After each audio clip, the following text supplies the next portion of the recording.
Algunos jurados o asesores se lo van a pedir. Algunos jurados o asesores ni les va a interesar. Entonces, pero independientemente de que se lo pidan o no, ustedes tienen que tener clarísimo que el instrumento tiene que servir y estar adecuado a las personas que se lo van a aplicar, ¿no? Y tienen que entenderlo, tienen que recoger lo que tiene que recoger. Y segundo, que además un grupo de expertos tienen que verlo y revisarlo.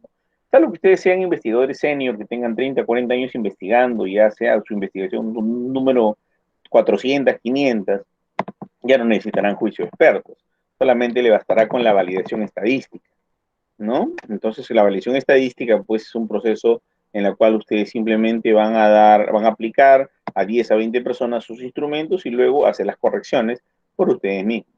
Cuando estén, pues, por encima de la investigación 400, 410, por ahí, de la misma área, ya no van a necesitar expertos. Pero mientras tanto sean todavía aprendices de investigación o estén en el camino de sacar una tesis, tenemos que utilizar tanto la validación estadística, que es esta que estoy trabajando, más la validación de expertos.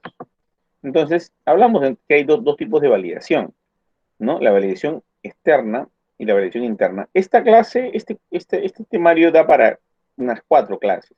Puede ser cosas más puntuales, muy concretas. No voy a meterme mucho a la validación porque es un asunto bien matemático. Ya, más que todo voy a hablar para que le tomen el sentido adecuado y básicamente para que entiendan que esto es indispensable, que tiene que hacerse.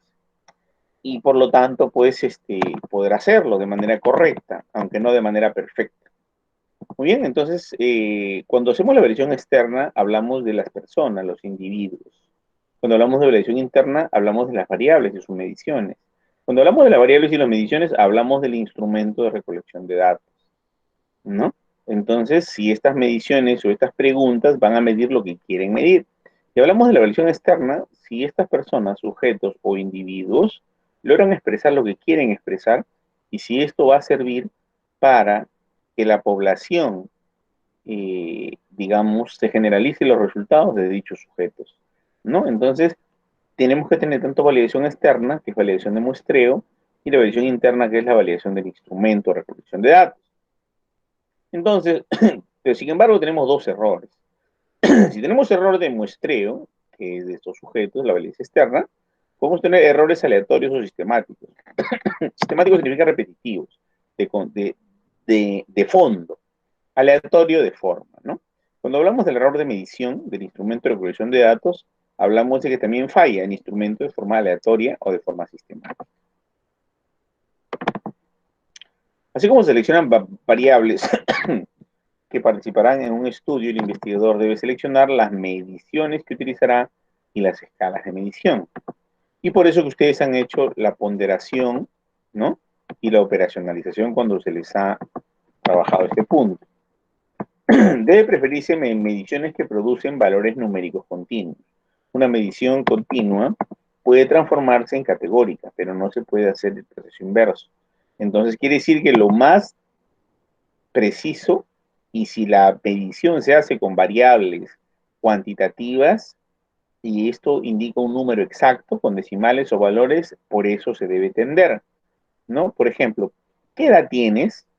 Yo estoy por los 30, jamás debe ser esa información, ¿no? Tengo 28 años, 4 meses, 2 semanas, 5 días, ¿no? Y así. Eso se puede rankear, pero si te dicen estoy por los 30, es un error gravísimo, ¿no? Entonces, ¿qué características vamos a ver? La precisión y la exactitud. Cuando hablamos de la precisión, que es una medición precisa, es aquella que da el mismo resultado cada vez que mido. Si yo, por ejemplo, me tallo en un tallímetro, todas las veces tengo que dar 1,71 m. Pero si yo me tallo en un tallímetro y una vez mido 1,60 m, otra vez mido 1,65 m, otra vez mido 1,70 m, entonces hay un error del instrumento de medición. Y eso no puede ocurrir jamás en una investigación, ¿no? Porque eso tiene que ser preciso. Cada vez que mido debe dar el mismo valor. Y para esto tenemos que tener conceptos asociados como la confianza y la consistencia. Sin embargo, estos pueden ser afectados por un error aleatorio. Las causas del error aleatorio pueden ser la variabilidad del observador, o sea, el observador falla, no mira adecuadamente, no observa adecuadamente. Imagínense, si no hay precisión en los objetivos, a la hora de hacer el instrumento vamos a fallar, ¿no? Porque el instrumento debe ser totalmente preciso, por lo tanto debe tener consistencia y confianza. O sea, el observador no debe jamás variar o perder la opción de mirar con total claridad y precisión el resultado adecuado. Por ejemplo, para el observador es una señora de piel morena, por ejemplo, pero para otro observador es una señora de piel blanca que se ha bronceado. Para otro observador es una persona trigueña. Para otro observador es una persona de raza morena o de piel oscura, pero que no se ha expuesto al sol. Entonces, cuando llenamos en ese bendito censo, ¿se acuerdan el censo que hubo sobre raza? Pucha, que existían 17 tipos de raza negra, porque era un censo copiado de Brasil, ¿ok? Donde la raza negra está clasificada con 17 razas, y solo había uno que decía mestizo. Y no, pues, o sea, al contrario, nuestra clasificación de mestizo debiera haber tenido como 15 opciones, ¿no? Porque puede haber, por ejemplo, en mi caso, que soy cholo achinado, puede haber cholo blanquecino, cholo con mezcla de moreno, no sé, alguna clasificación que de repente nadie la ha hecho, pero estoy inventando ahora una, ¿no? Pero esta variabilidad del observador debiera haberse sido precisa, ¿no? Entonces no puede haber estas variaciones, ¿no?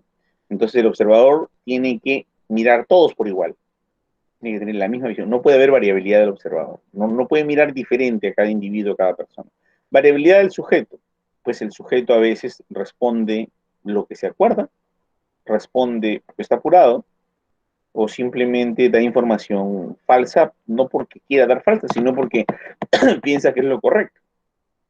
Otro instrumento está totalmente mal diseñado, ¿no? Es un desastre el instrumento, ¿no? Por ejemplo, ¿se cepilla usted los dientes? La respuesta sería sí o no. Pero si le ponemos, ¿se cepilla usted los dientes por la mañana?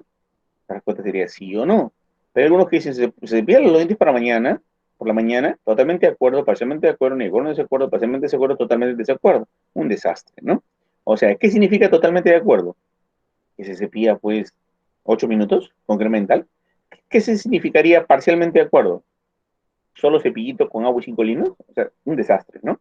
Entonces no puede haber variabilidad en el instrumento, tiene que haber precisión, ¿no?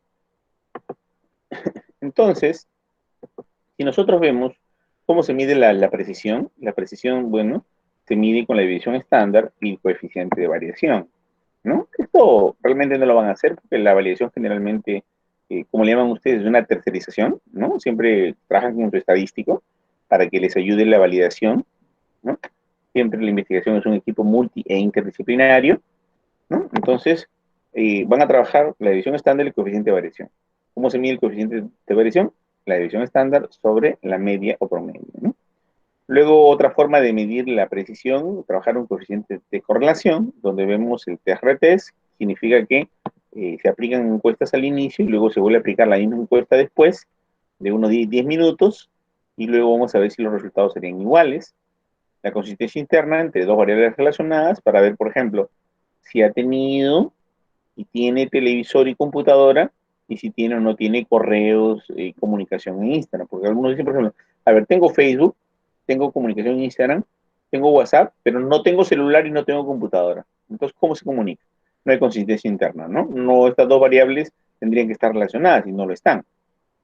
Pues la característica inter e intraobservador, por ejemplo, cuando nosotros observamos a las personas, ¿no?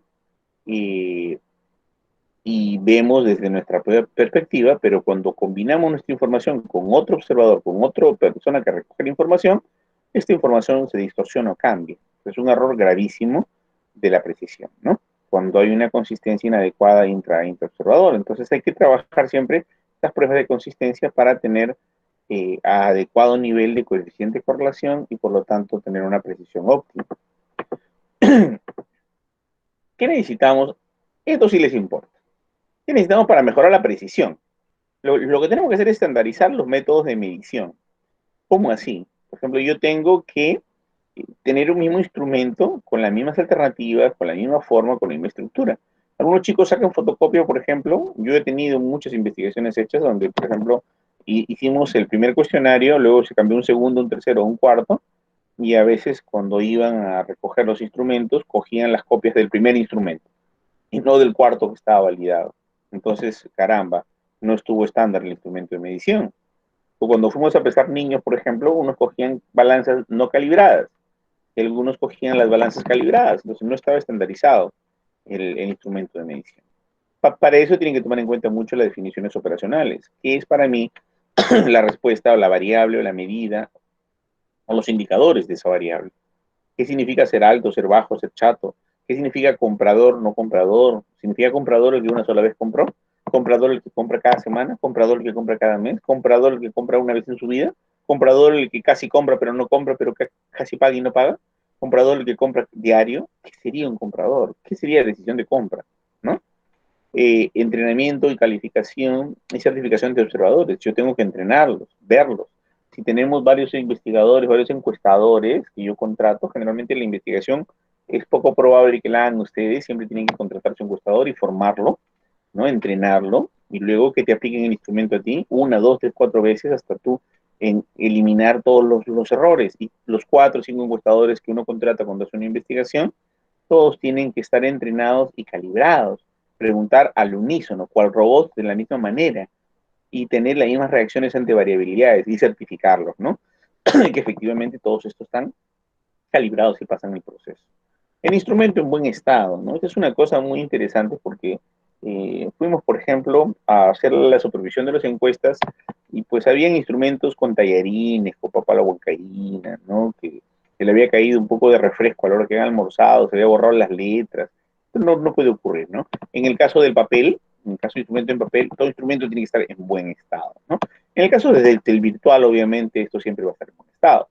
La automatización significaría que todos en un tiempo de 15 a 20 minutos como máximo recojan la información en el caso que sea un instrumento de 30 preguntas, pero en el caso que sea un instrumento, por ejemplo, de 200, 300 preguntas, que lo hay, y dependiendo de los objetivos y el tema de investigación, pues en 3 o 4 días que se le apliquen el instrumento a una sola persona, tengan pues el tiempo por promedio de 40 minutos por cada día y dosificado, automatizado, preciso, sin variabilidad, ¿no? O sea, prácticamente, no es que seamos robots, pero no podemos cambiar la modalidad de aplicación del instrumento, porque sin embargo podemos tener respuestas inadecuadas, respuestas mal planteadas, porque si nosotros cambiamos el tono, entonces la gente nos va a entender mal. Por ejemplo, señora,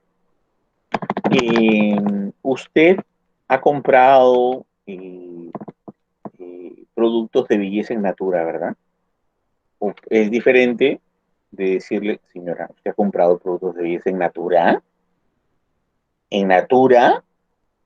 No, señor, yo no compro ahí. O sea, como decirle, oye, ahí venden veneno, ¿no? Entonces, obviamente, no estamos automatizados, ¿no? Entonces, tenemos que estar automatizados en el tono, la forma, la manera de recolectar la información. Y una cosa es muy importante, la repetición de las mediciones, ¿no? Siempre nosotros hacemos un 10% de retest.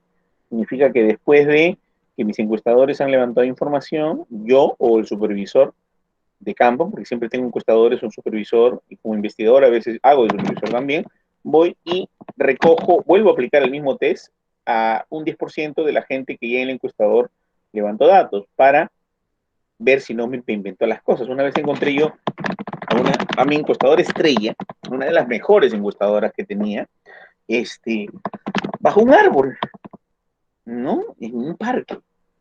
Había mucho sol, me acuerdo yo. Pero me puse a observar, ¿no? Frente al árbol en el parque y veía que llenaba una encuesta. Yo dije, seguramente está completando información. Luego otra, y 1 hora con 20, y ya había llenado aproximadamente 35 encuestas más. Entonces, esto significa entonces que de alguna manera estaba siendo deshonesta, inventando la información. Obviamente me acerqué y le dije que hace 1 hora y media le estaba viendo y me dijo que disculpe, que si se sentía mal, que estaba inventando las encuestas. Obviamente se le despidió, perdimos mucho dinero ahí, tuvimos que buscar todas las encuestas que esa persona hizo, la tuvimos que eliminar, quemar, anular, se perdieron como $700 de pago, u $800 creo, por levantamiento de datos por 4 días de campo. Entonces lamentablemente pues plata perdida, ¿no? Tampoco se le podía pedir o reclamar, bueno, lo dejamos ahí nada más, ¿no? Porque es un asunto ya más de que nosotros nos perjudicaba en la investigación y no íbamos a reconsiderarla o a tomarla con ese nivel de ética que era imposible, ¿no? Entonces, señores, eso es con respecto a la precisión. Entonces, ahora vamos a ver el tema de la exactitud. Cuando hablamos de la exactitud, hablamos de que, miren, la exactitud de una variable es el grado con que ella representa lo que quiere representar. Puede ser el error es sistemático grande, la exactitud disminuye, ¿no? Entonces, clases de error de exactitud. También es el sesgo del observador, también es el sesgo del sujeto y también el sesgo del instrumento. ¿No? ¿Por qué? Porque el observador no puede ser exacto, puede preguntar de manera distorsionada, el sujeto puede entender mal o puede recordar mal y el instrumento puede estar mal planteado en sus preguntas. Entonces siempre tiene que ser exacto el instrumento. Y fíjense acá las características de lo que es precisión y exactitud. Cuando hablamos de la precisión, ¿no? Acá esta persona, este es un tiro al blanco, ¿no? No sé si han jugado tiro al blanco en alguna oportunidad. Acá tenemos un tiro al blanco, entonces acá tenemos el centro, el blanco, acá tenemos el próximo al blanco y acá la periferia. Una persona exacta es aquella que se equivoca siempre y perfectamente bien, y siempre se equivoca, y sus coincidencias, es bien exacto, equivocándose siempre en el mismo lugar. La verdad, nunca les dio el blanco, pero es muy frecuente y repetitivo y es muy consistente, es muy exacto, pero no le da el blanco. Acá tenemos una buena precisión, esta persona es muy precisa, ¿no? Pero no es exacta, no le da el blanco. Tiene muy buena precisión, pero mala exactitud. Aquella persona que cuando aplica un cuestionario, pues le da por aquí, le da por allá, le da por acá, le da por acullá, y algunas le atinan, ¿no? Está de buen humor, mal humor, irritable, y hace cualquier cosa con un instrumento, ¿no? Acá tenemos una mala precisión, se va por cualquier lado, fíjate, y una muy buena exactitud, porque le dio en el centro en una oportunidad. Acá tenemos buena exactitud y buena precisión, ¿no? Le dio en el centro en todo caso. Y acá mala exactitud y mala precisión. No le dio ni al centro y estuvo disperso. O sea, este es el encuestador que debe eliminarse. Este es el encuestador que debe eliminarse. O bueno, a este y a este se puede entrenar, ¿no? A estos dos se pueden entrenar. Este sí no tiene salvación, ¿no? El primero y el segundo se puede entrenar. Ya el tercero es el que ya tiene experiencia, es encuestador profesional, que ya ha trabajado en otros. Este te cobra 25 soles por encuesta, ¿no? Esto de acá todavía te cobran 5 a 10 soles por encuesta y tienes que entrenar. Este es Minty regalado, ¿no? Entonces, fuera de pasajes y viáticos, ¿ah? Entonces, pero este ya es entrenado, pues te aseguras que tu investigación esté bien hecha, ¿no? Y, por ejemplo, si tienes 100 encuestas a 25 soles por encuesta, ¿cuánto le pagarías a este encuestador? 2.500 soles, ¿no? Solo en trabajo de campo, ¿no? Pero fíjese, o sea, por eso es que toda investigación es cara, ¿no? Ninguna investigación es barata. Todas mis investigaciones están en promedio de, la más barata 7.000 y la más cara $75.000, ¿no? Porque bueno, y son financiadas. Nunca hago investigación que no sea financiada, ¿no? Siempre son investigaciones con alto nivel de financiamiento. Pero hay que tener en cuenta que no hay otra forma de hacer investigación. Siempre debe ser, eh, digamos, asumida por alguna institución que le interese, ¿no? Pero a veces jugamos al investigador y nosotros mismos hacemos esto. Y a veces nosotros estamos aquí, pues, ni precisos ni exactos, y hacemos nuestra tesis. Y ya, pues por obra y gracia del Espíritu Santo nos vamos a graduar, ¿no? Pero la idea es que pase esto, ¿no? Esto de acá. Entonces, por lo menos ustedes tienen la teoría, tienen la forma y por lo menos hay que aproximarnos a esto, ¿no?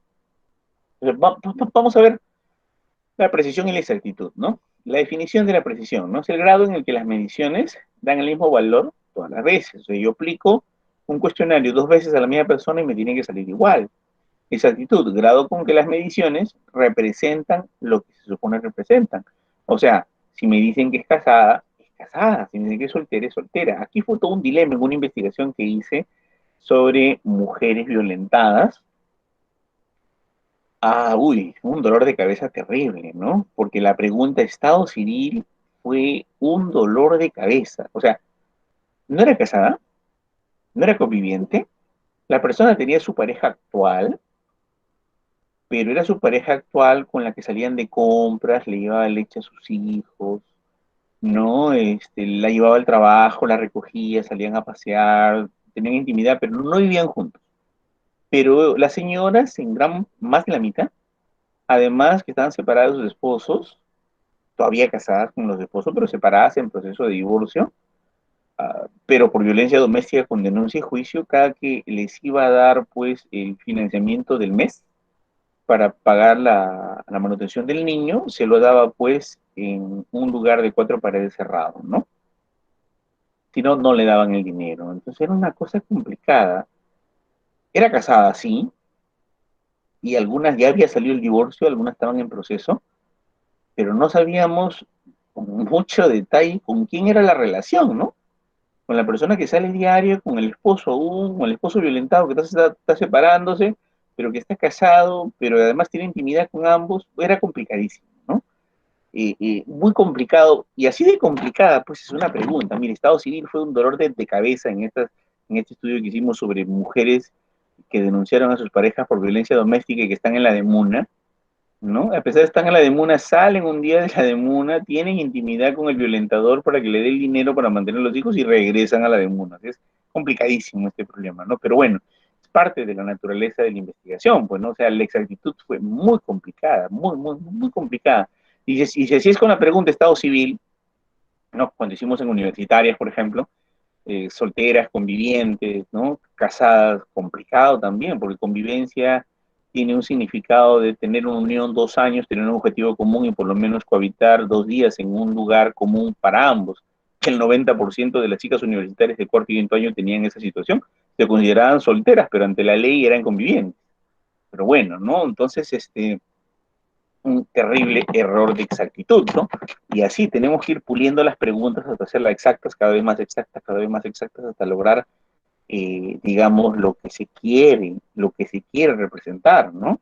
Al final hicimos 14 preguntas para Estado civil, ¿no? Porque eso tenía mucha implicancia en la violencia doméstica, ¿no? Entonces, de lo que era una pregunta, Estado civil, salieron 14 preguntas, ¿no? Y allí en el campo vimos que no era pues lo que nosotros creíamos, no era todo color de rosa, no hay que es soltera, conviviente, casada, separada, divorciada, eso no existe, eso es la realidad, es un cuento de hadas, pura fantasía, la realidad es un eh, complejo, ¿cómo le decía un amigo mío, antropólogo? Un complejo alboroto de las condiciones humanas en casi uniones, casi separaciones, casi intenciones y casi promesas. O sea, en otras palabras, lo más difícil que había era determinar el estado civil. Bueno, la mejor manera de probarlo, ¿no? En la precisión, la comparación entre mediciones repetidas, nuevamente, ¿no? Comparamos entre un retest anterior y un retest posterior, entonces probamos que la pregunta está bien formulada y vale. Y esa actitud comparación con una referencia. Caramba, yo evalúo el estado civil en este grupo y lo comparo con lo que dice el INEI sobre esta parte. Y el INEI dice que el 30% son casadas y yo encuentro que solo el 5% son casadas. O yo me equivoqué o el INEI se equivocó, ¿no? Tengo que compararlo con una referencia, ¿no? Por ejemplo, si dicen que Jesús María, el 75% de su población es ancianos, yo voy, aplico una encuesta y encuentro que el 70% son jóvenes, o el INEI se equivocó, o yo me estoy equivocando, o simplemente entrevisté a mi barrio, a mis amigos, a mis patas, ¿no? A los chicos de la universidad y no hice un buen muestreo. Entonces hay que tener esto, ¿no? En cuenta, que siempre se compara con una referencia. El valor del estudio. Luis, una consulta. Y todo esto es en el piloto. Claro, eso tienes que ser en el piloto, en las 10 o 20 encuestas que tú estás haciendo, para pulir tu instrumento y tu metodología. Te recojo información. ¿Ya? Entonces, el valor del estudio, ¿no? Siempre hay que tener en cuenta que en la precisión hay un mayor poder para detectar efectos, ¿no? Siempre nosotros detectamos consecuencias, efectos, resultados. Sin embargo, en la incertidumbre aumenta la validez de las conclusiones. Aquí vamos a ver causa-efecto, ¿no? Causa-efecto. Y con la incertidumbre vamos a ver que nuestro trabajo nos permite hacer la generalización de resultados y nos permite concluir adecuadamente, ¿no? Entonces, ese es el valor que tiene cada uno de los dos. Por lo tanto, no debe fallar ni la precisión ni la exactitud, porque la precisión mira la causalidad y la exactitud te concluye. Entonces, en ningún caso debe fallar estas dos cosas, ¿no? Y siempre la precisión está influido por un error, ¿no? Y la exactitud también, ¿no? Está influido la precisión por el error aleatorio, ¿no? Es el error de la varianza, un error que yo no espero, ¿no? Que es un error propio de la gente, de mí, de las personas, del investigador, del encuestador, ¿no? Y este error aleatorio tenemos que reducirlo, ¿no? ¿No? Y esto depende del observador, del sujeto y del mismo instrumento. Hay que pulirlo hasta que quede. Por eso que no hay investigación que se haga con un instrumento validado internacional. Eso es un chiste. Eso es un total chiste de inexpertos que no tienen ni idea de lo que es investigar. Porque eso significaría aplicar pues un instrumento que lo entienden los gringos, que lo entienden los rusos, que lo entienden los americanos, que lo entienden los mexicanos, incluso dice, ¿le gusta a usted el jarabe tapatío? No, o sea, no te lo vas a aplicar igualito acá, pues, ¿no? Por ejemplo, dice, ¿cuántos pololos ha tenido en su vida? No lo vas a aplicar igualito, tienes que cambiarlo, tienes que adecuarlo, si es un instrumento chileno, ¿no? No se aplica tal cual, o sea, tiene que modificarse. Y cuando se modifica, ya saben, y tenemos un instrumento para aplicar modificado, validado, adecuado, eso se llama sin proyecto de tesis, ¿no? O sea, ya no tendría que ser un proyecto de tesis. Pero todo proyecto de tesis genera un instrumento. Por eso le digo, la razón de ser del instrumento es que lo precede un proyecto de tesis. Y bueno, acá en la exactitud es el error sistemático, ¿no? Es el sesgo, ¿no? Y depende también del observador, del sujeto y del instrumento, como le estaba explicando anteriormente. Entonces, ¿qué hacemos para mejorar la exactitud, ¿no?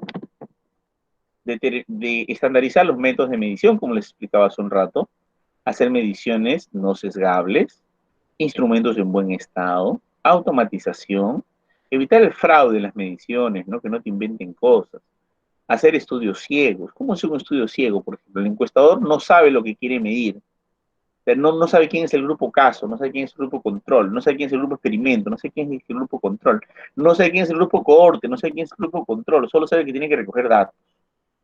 Y a veces hasta el estadístico tenemos que no decirle, ¿no? Para que él no se sienta tentado de inventar información, porque a veces los estadísticos dicen, no, caramba, yo tengo que dar a todo lugar con la hipótesis, a todo lugar, porque caramba, no, le estoy cobrando muy caro, tengo que probar esto, ¿no? Y hace lo que le llaman la crítica fina, ¿no? Te inventan los datos, entonces no, o te los modifican, o te los decoran, o te los alteran, y te malogran tu investigación, ¿no?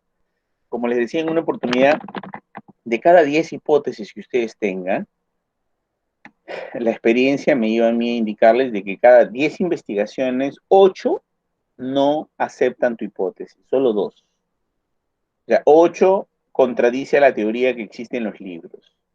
Solo 2 coinciden. Esa es la realidad. Yo he asesorado hasta el momento, ¿cuántas? Más o menos 2.900, casi 3.000 investigaciones. Desde el año 93 que vengo asesorando, enseñando, investigando y publicando.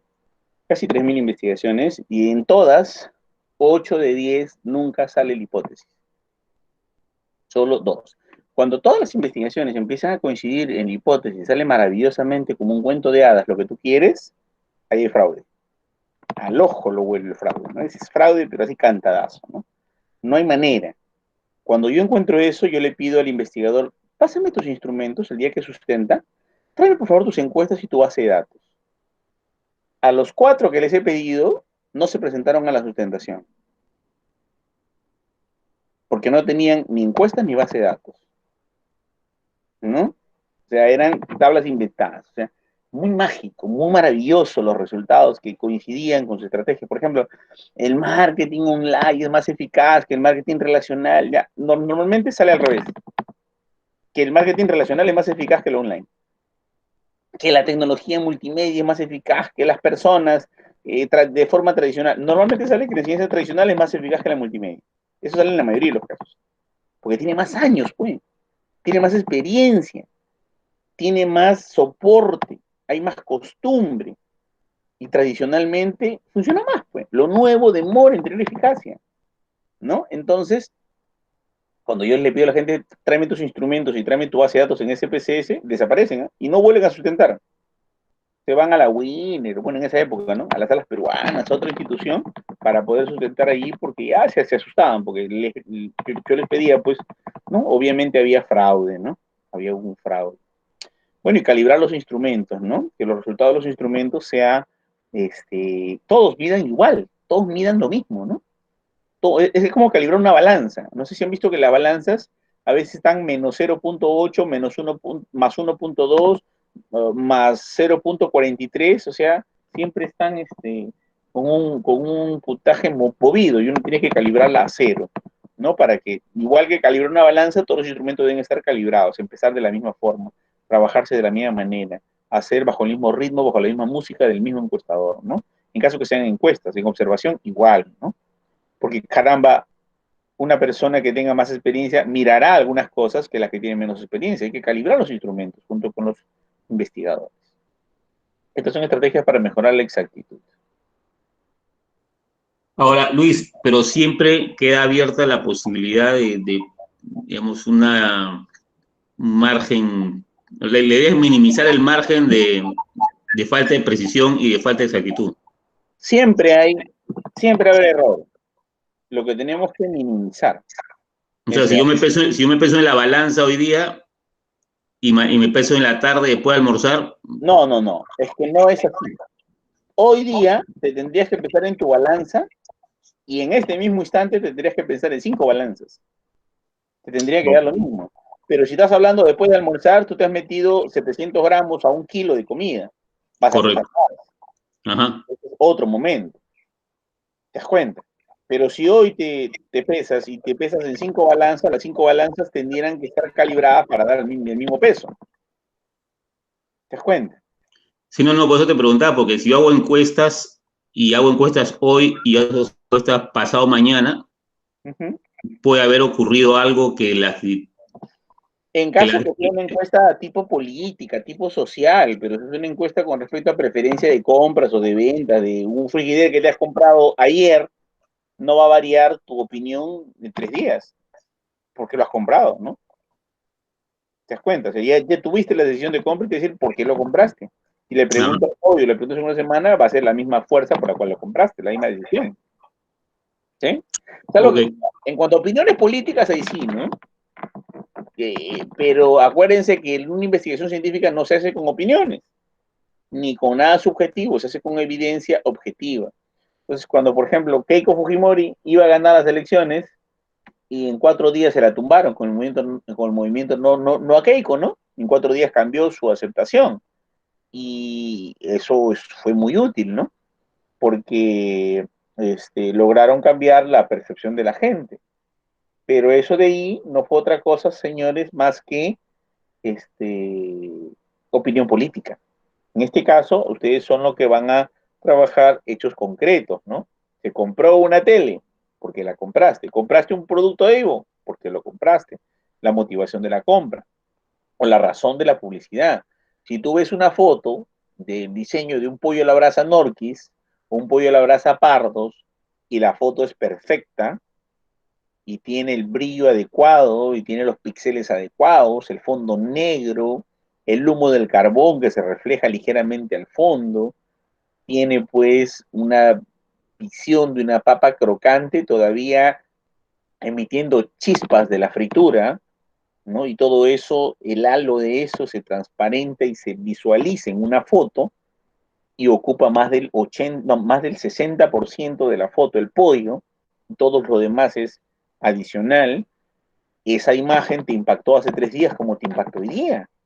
O sea, y tú decides comprar el pollo Pardos, porque para mí, en lo particular, tiene la mejor publicidad de todos los pollos, ¿no? Así el sabor sea igual, peor o mejor, a mí me hace querer comer Pardos la foto de Pardos,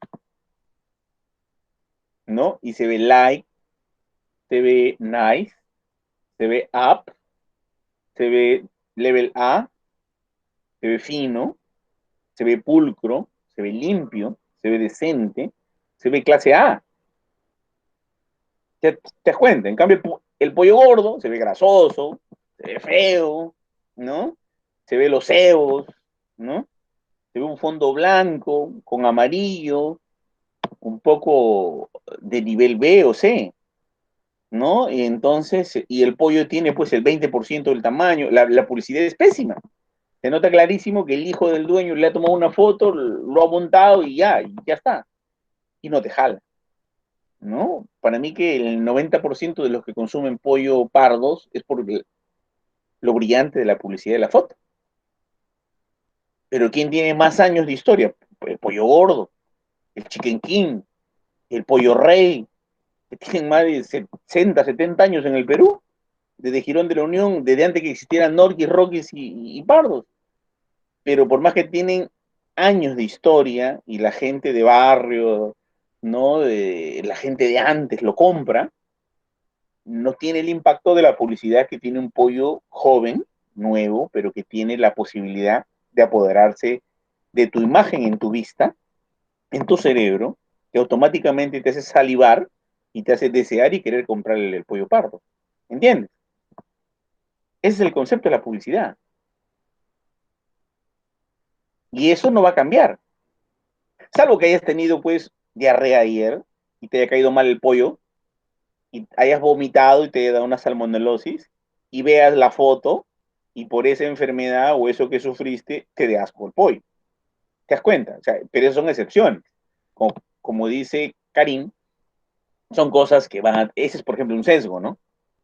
¿No? Las personas que logren ver esa imagen, días después, pues van a estar totalmente alterados y van a tener náuseas o incomodidad al ver esa imagen. Pero la mayoría de gente que lo disfrutó lo va a ver bien. Entonces ahí no va a haber mucho problema, ¿no? Entonces, hay sesgo del observador, sesgo de sujeto, sesgo instrumental, sesgo de información, sesgo de selección. Y eso es lo que tenemos que ir manejando, ¿no? Entonces, bueno, el sesgo del observador es distorsión consistente en el reporte de la medición del observador. Hay que hacer mediciones más intensivas en ciertos sujetos, ¿no? Ah, hace cuestiones acerca de las exposiciones específicas, algunas veces en casos, pero solo una vez en controles, ¿no? Entonces tengan en cuenta que los casos y los controles tienen que ser medidos de la misma manera y no puedes tú distorsionar la información. ¿Se acuerdan de los casos y los controles? Las cohortes y los controles, el experimento y el control. ¿Se acuerdan del grupo control? Ya.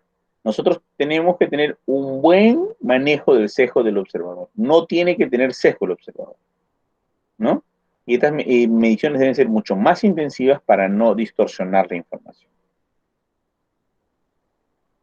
El sesgo del observador, hay una tendencia de subestimar la atención. Por ejemplo, ¿ya? Hay una tendencia de subestimar la presión arterial en casos que sabemos que están siendo tratados. O sea, una persona recibe su medicamento para la presión arterial, decimos, ni le mido la presión, está bien, 90-60. Es un error gravísimo, ¿no? Es una búsqueda persistente de registros médicos para una historia de tabaquismo en pacientes que se sabe que tienen cáncer de pulmón, por ejemplo, ¿no? Y estos de acá, por más que das medicina, igualito tienen la presión alta, pero como es el técnico de enfermería, no ha leído la historia, o sea, la persona está volando en presión arterial, le da su derrame cerebral y pasó por la presión arterial impedida. Se la midieron y el técnico ni miró. Entra a hospitalización, el paciente se muere de un derrame, ¿no? Cerebral.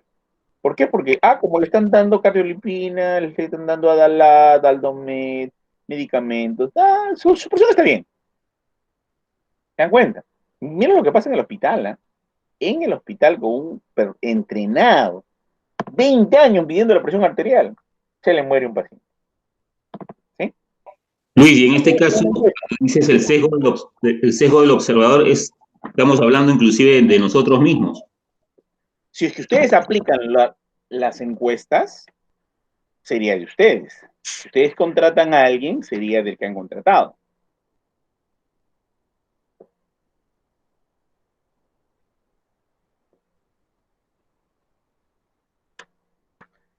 Sesgo de los sujetos. Miren,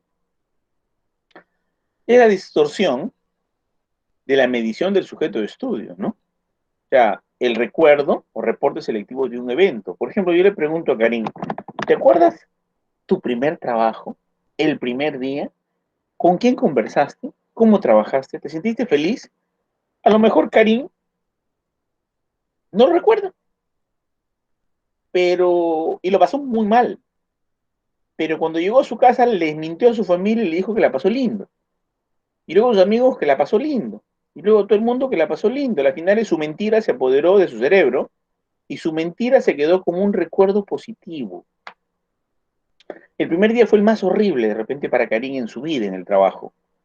Pero él como tuvo que engañar para ser una persona aceptada por la familia, mintió. Y esa mentira se apoderó de tu cerebro. Y esa mentira está en tu cerebro como verdad. Y no te acuerdas la verdad. Como pasa en los casos de las personas que hacen algunas cosas inadecuadas de adolescentes, ¿no? Entonces, por ejemplo, fuman droga, toman licor, luego cuando tienen 20, 30 años, tienen un hijo, le inventan y le decoran la historia y decoran esto con una mentira. Y luego esa mentira se convierte en su verdad. Y esa verdad se convierte en su nueva verdad. Y jamás se vuelven a acordar del hecho, ¿no? Entonces, es un recuerdo o reporte selectivo de un evento. Esto puede ser un sesgo del que responde, que adrede miente, o sesgo de recuerdo cuando el recuerdo no se da o la mentira reemplazó tu recuerdo verdadero. Esto ocurre mucho en la investigación científica, señores. O a veces yo lo que quiero con el sesgo de respondiente de, a ver, agradar al que me encuesta. Cuando tú le dices, ¿has tomado licor alguna vez? Y tiene 16 años, te miras la cara, ¿no? Si tu cara es complaciente, como que quiere saber esa información cómplicemente, es decir, sí, sí, claro, claro, he tomado a los 13 años. Pero si te ve una persona seria, con corbata, con terno, con chaquete médico, no, doctor, nunca, ¿no? Entonces, de acuerdo a lo que tú quieres, a cómo te presentas, a cómo te vistes, a cómo lo miras, a cómo juzgas al preguntar, te responde, ¿no? Y es toda una metodología para evitar este sesgo, ¿no? Sesgo del instrumento, señores.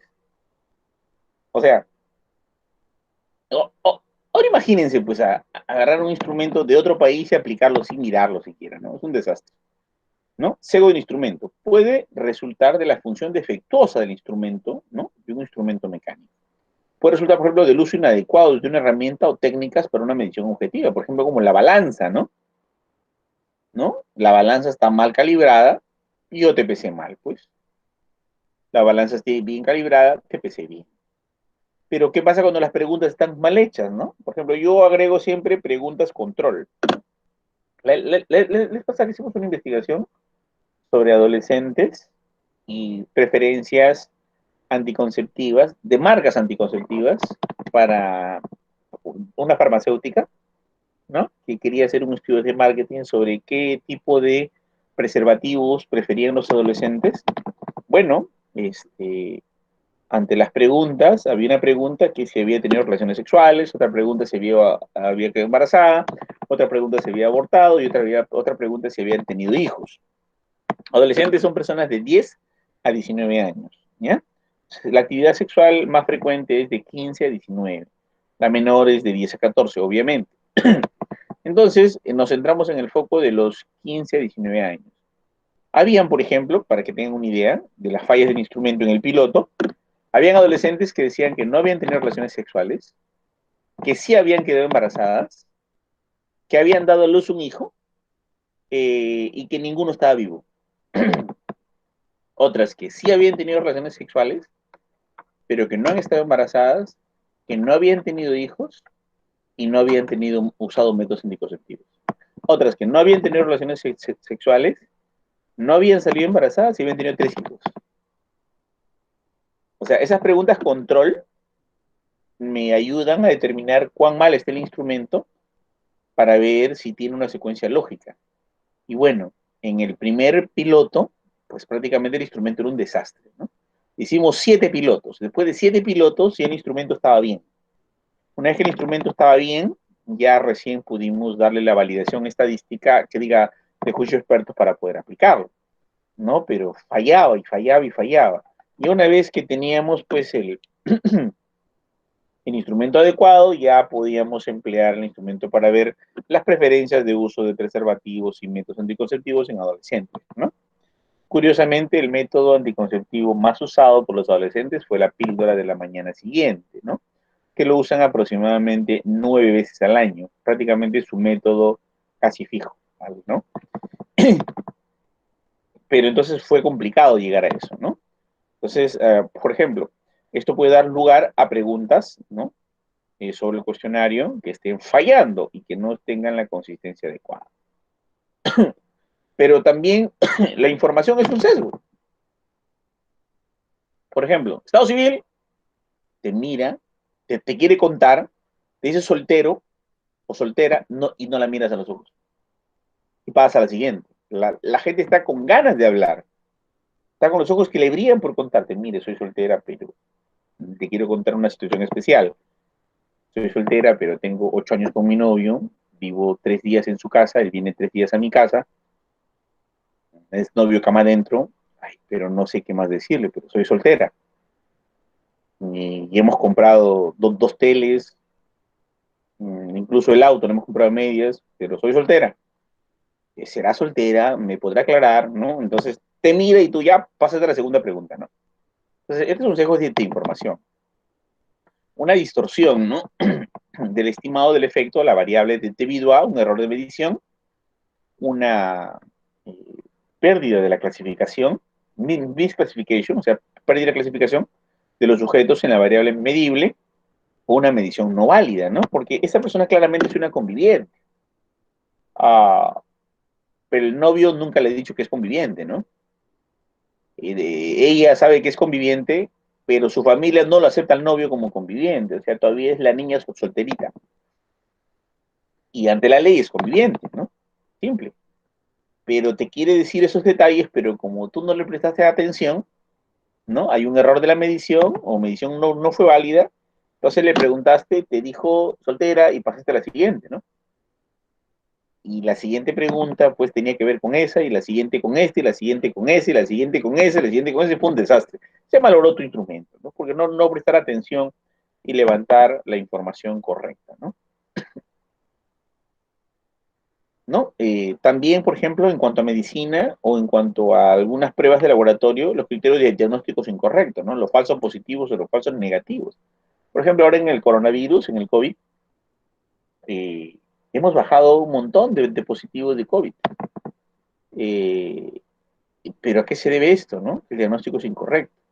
Por ejemplo, ahora, todas las personas que tienen cáncer, todas las personas que tienen VIH-Sida, todas las personas que tienen diabetes mellitus grave, hipertensión e infartos previos, les basta una pequeña cantidad de COVID, pequeñísima cantidad de COVID, que no sale positivo a la prueba rápida y tampoco sale positivo a la prueba molecular, pero les da una neumonía parenquimal del pulmón. Y estas personas se mueren por esa neumonía y coagulación del COVID. Se mueren por COVID. Pero el diagnóstico sale muerte por neumonía. Y salió negativo la prueba molecular y salió negativa la prueba rápida. Y así se están muriendo miles, miles de miles en el Perú. Bueno, la neumonía está de moda. Están muriendo todos por neumonía. Curiosamente, hay 3000% más neumonía que hace un año. Y el Estado no quiere reportar que son muertos por COVID, ¿no? Por el asunto que este gobierno no es tan transparente la información como el gobierno corrupto de Vizcarra. Pero aquí estamos teniendo otro problema, ¿no? No están mostrando la información. Y, pero ¿por qué no están mostrando la información? Porque es cierto, la prueba molecular sale negativa, la prueba rápida sale negativa, pero tienen COVID, pues. Pero un COVID que no contagia. La familia no se contagia, no se contagia a los hijos, no contagian a la calle, no contagian a nadie, incluso lo puedes velar al muerto y está en tu casa y no contagia, ¿no? Pero ha muerto por COVID, pues. Poquito COVID le causó la neumonía y le causó la muerte, pero sale negativo en el diagnóstico. Para saber si es COVID tenemos que hacer una biopsia pulmonar, una autopsia. Y la familia no lo permite, ¿no? Y ahí quedó, ¿no? Es un error de información, el criterio de diagnóstico es incorrecto, ¿no? O datos registrados previamente inadecuados, por ejemplo, ¿no? O sea, para ti esta persona digamos, compradora de Saga, pero yo no he comprado nunca en Saga, pero acá aparece como comprador de Saga. ¿no? Pero yo no sé, pero acá aparece como comprador de Saga. Bueno, yo le di like, pero no compré, ¿no? En todo caso, compré y devolví el producto. O sea, no compré, pues. Ah, acá el dato registrado está inadecuado, ¿no? O, por ejemplo, en el caso de medicina, ¿no? La vigilancia diagnóstica desigual entre grupos de exposición con o sin, en grupos de estudios con seguimiento, ¿no? O sea, no se hizo un diagnóstico adecuado, no se hizo una calificación adecuada, ¿no? Simplemente están siguiendo a una persona que no tiene una enfermedad, ¿no? Por ejemplo, seguimiento de tuberculosos, seguimiento de gente anémica. Hicieron hemoglobina a una chica, el día de su regla sale anémica. Obviamente, pues, 90% de las chicas cuando están menstruando salen anémicas, salen con 9, con 10. Caramba, están con su periodo. Entonces, tomarle la muestra de sangre sin preguntarle que están en menstruación es un delito, no es un pecado mortal, porque o sea, es una ignorancia terrible en quien tomó el análisis. Salen anémicas todas las chicas en periodo menstrual, 10, 9, hasta 8 llegan, ¿no? Entonces, si le hace un seguimiento de anemia para su recuperación, ¿qué seguimiento le va a hacer si ha sido diagnosticada mal? Tiene que diagnosticarle la hemoglobina, ¿no? 7 días después de su regla. Ahí sale su hemoglobina correcta, ¿no? Sale su 13, su 12, su 14, ¿no? ¿No? Pero es un desastre esto, ¿no? Y esto suele hacerse cada rato, ¿no?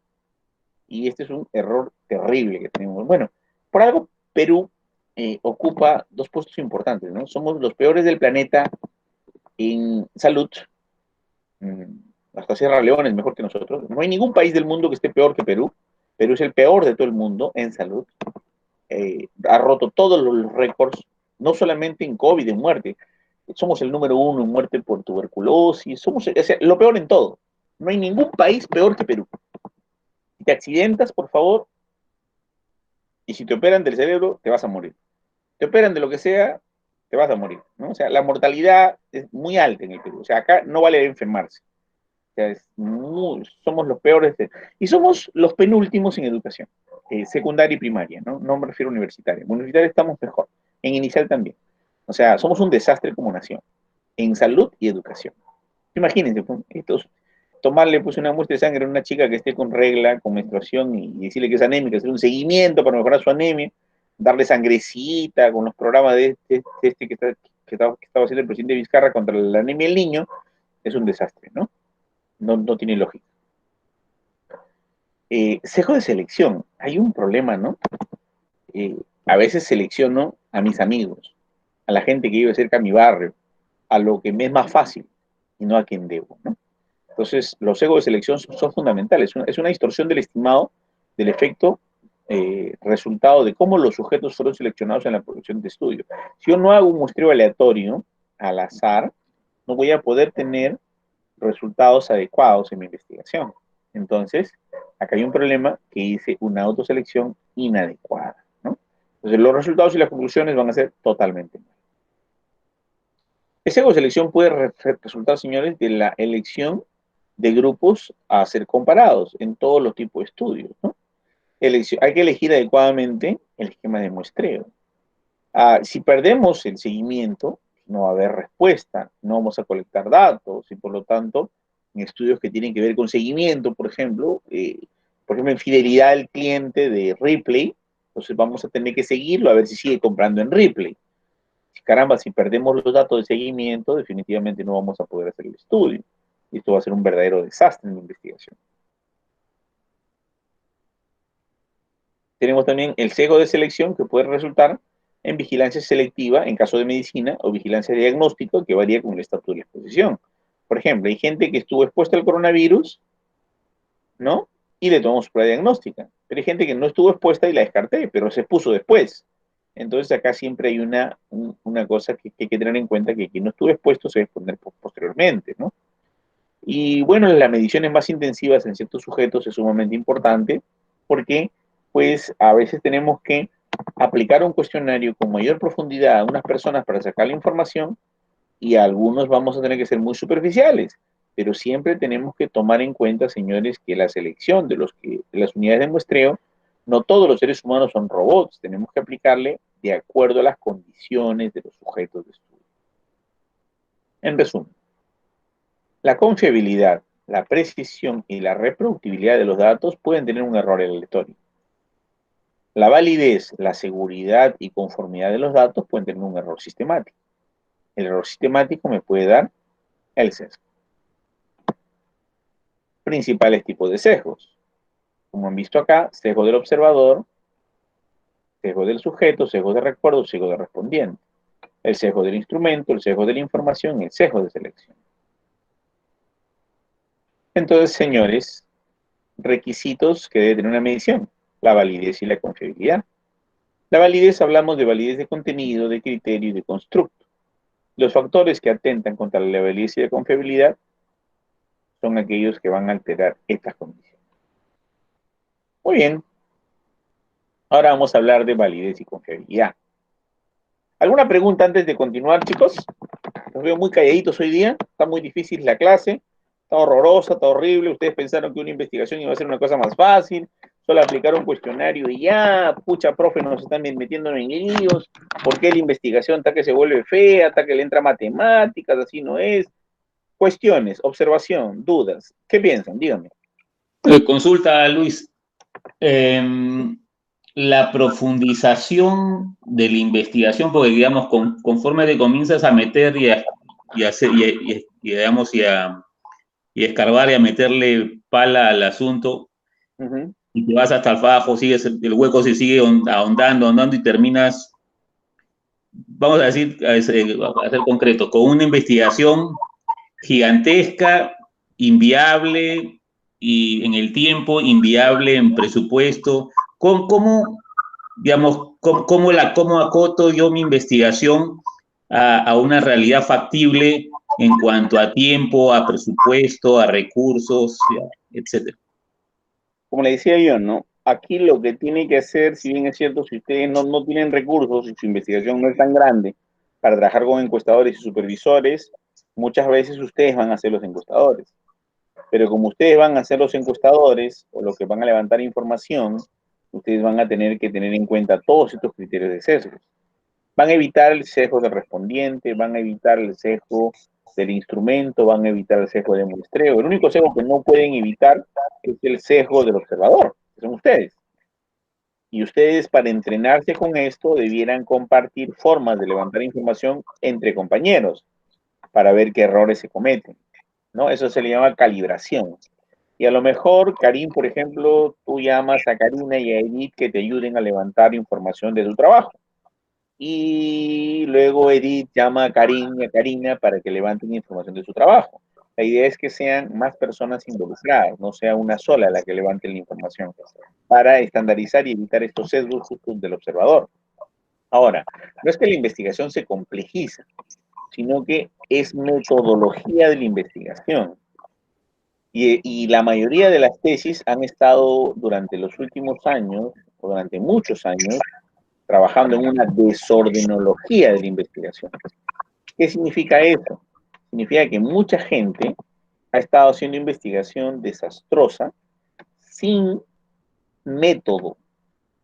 Los únicos que han estado haciendo investigaciones con metodología han sido las enfermeras, los médicos, las obstetrices, los biólogos y los psicólogos, porque ellos les obligaban a hacer tesis y le han obligado toda su vida. Ustedes, o en administración, a lo mucho se ha hecho investigación de mercado, muy abierta, muy superflua, muy genérica, y eso es lo máximo que se ha hecho. Ahora cuando se exige tesis para pregrado, tesis para maestría, tesis para doctorado, ustedes se dan cuenta en el trabajo de Salas León que les he compartido, cómo desde el pregrado se meten con fuerza a la metodología y a la precisión y al construir instrumentos adecuados. Ya van agarrando el hábito. Pero ahora en maestría, ya que ninguno de ustedes ha hecho tesis en pregrado, como que uno le agarra un poco de miedo y dice, pucha, que todo esto viene usando. La metodología se pone fuerte, se pone difícil. No es que se ponga fuerte ni se ponga difícil, es que simplemente se aplica el método ordenado, ¿no? Así de sencillo. No es agarrar 100 encuestas y las reparto por donde quiera y lo hago como quiera. Y yo hoy día, como se acostumbra, ¿no? La mayoría, yo tengo tesis doctorales que me han llegado para revisar, que han entrado a un salón de clases, ha ido 5 salones y le ha repartido pues 300 encuestas en una mañana y después de la mañana ya tenían su tesis. ¿no? Ya estaba. Voy a un grupo, a un mercado, se los doy en una mañana y ya está mi tesis. No, señores.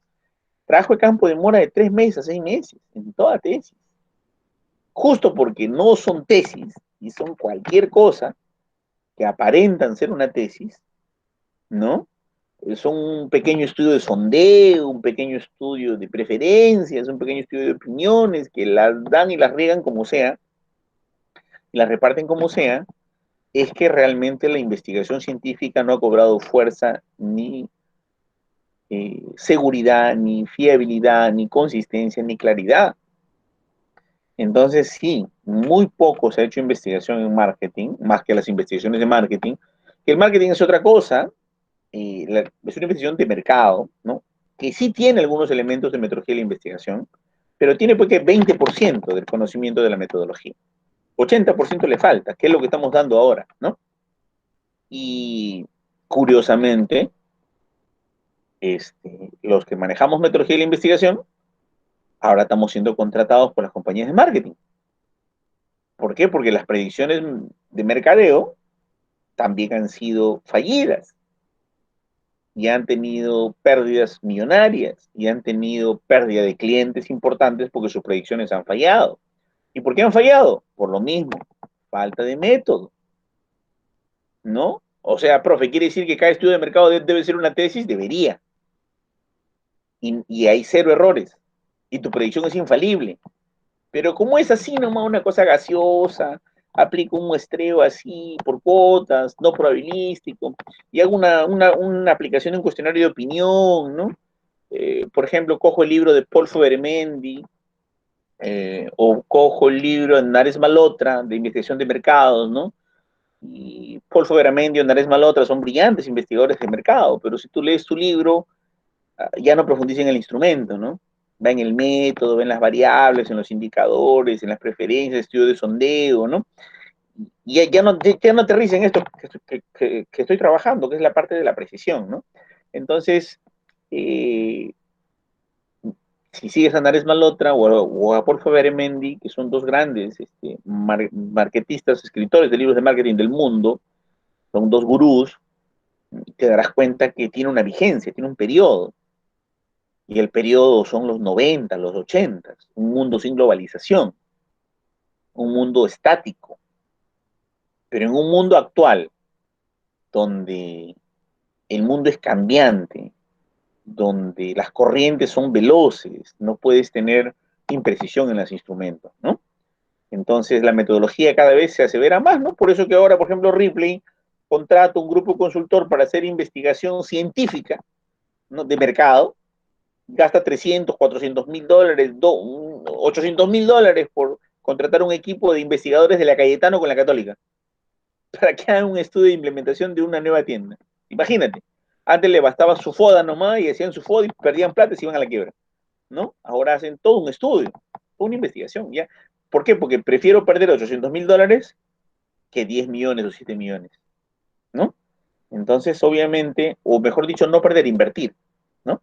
Para tener asegurado el éxito. Entonces, cada vez más la metodología de la investigación se va metiendo en lo que quiere ser, que es la precisión. Tú quieres no equivocarte, tú quieres ser preciso, tú quieres, o sea, en otras palabras, ¿qué es la investigación científica? Lo que le llamaba el señor August Hensing, la prospectiva estratégica, la prognosis del futuro. ¿Qué es la investigación científica? La bola de cristal que predice el futuro en base a los datos del presente. Para eso es investigación. Para la predictibilidad, para las probabilidades de éxito, ¿no? A eso va. Muy bien, no sé si respondí tu respuesta, tu pregunta, Karim.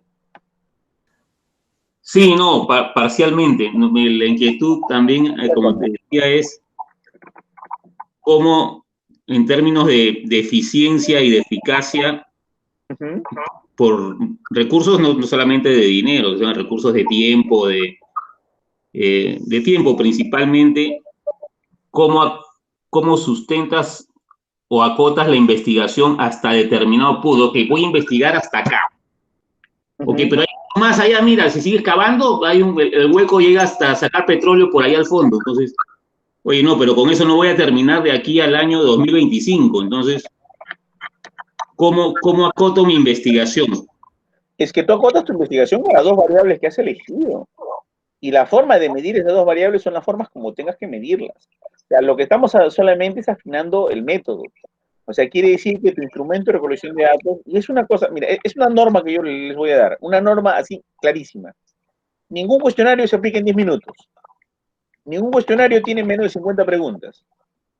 Ningún cuestionario se hace aleatoriamente a cualquiera. Tiene que diseñarse en población que tenga criterios de inclusión, exclusión y eliminación. Ningún objetivo específico, son tres.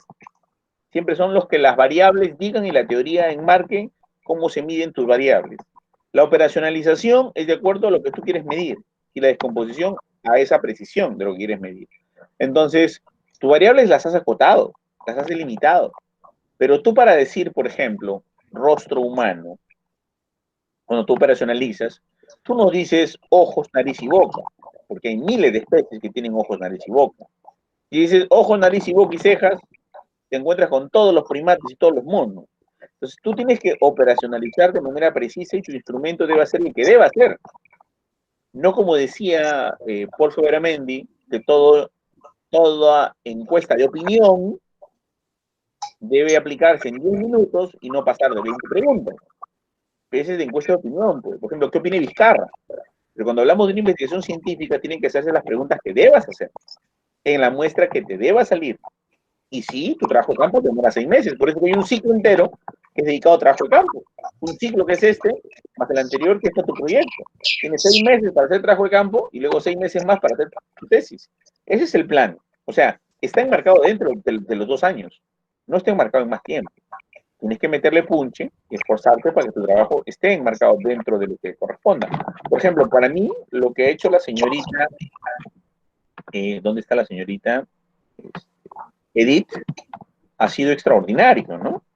Ella prácticamente ha hecho un proyecto muy bien, casi yendo de la mano de lo que ha hecho el ejemplo del trabajo de Salas León.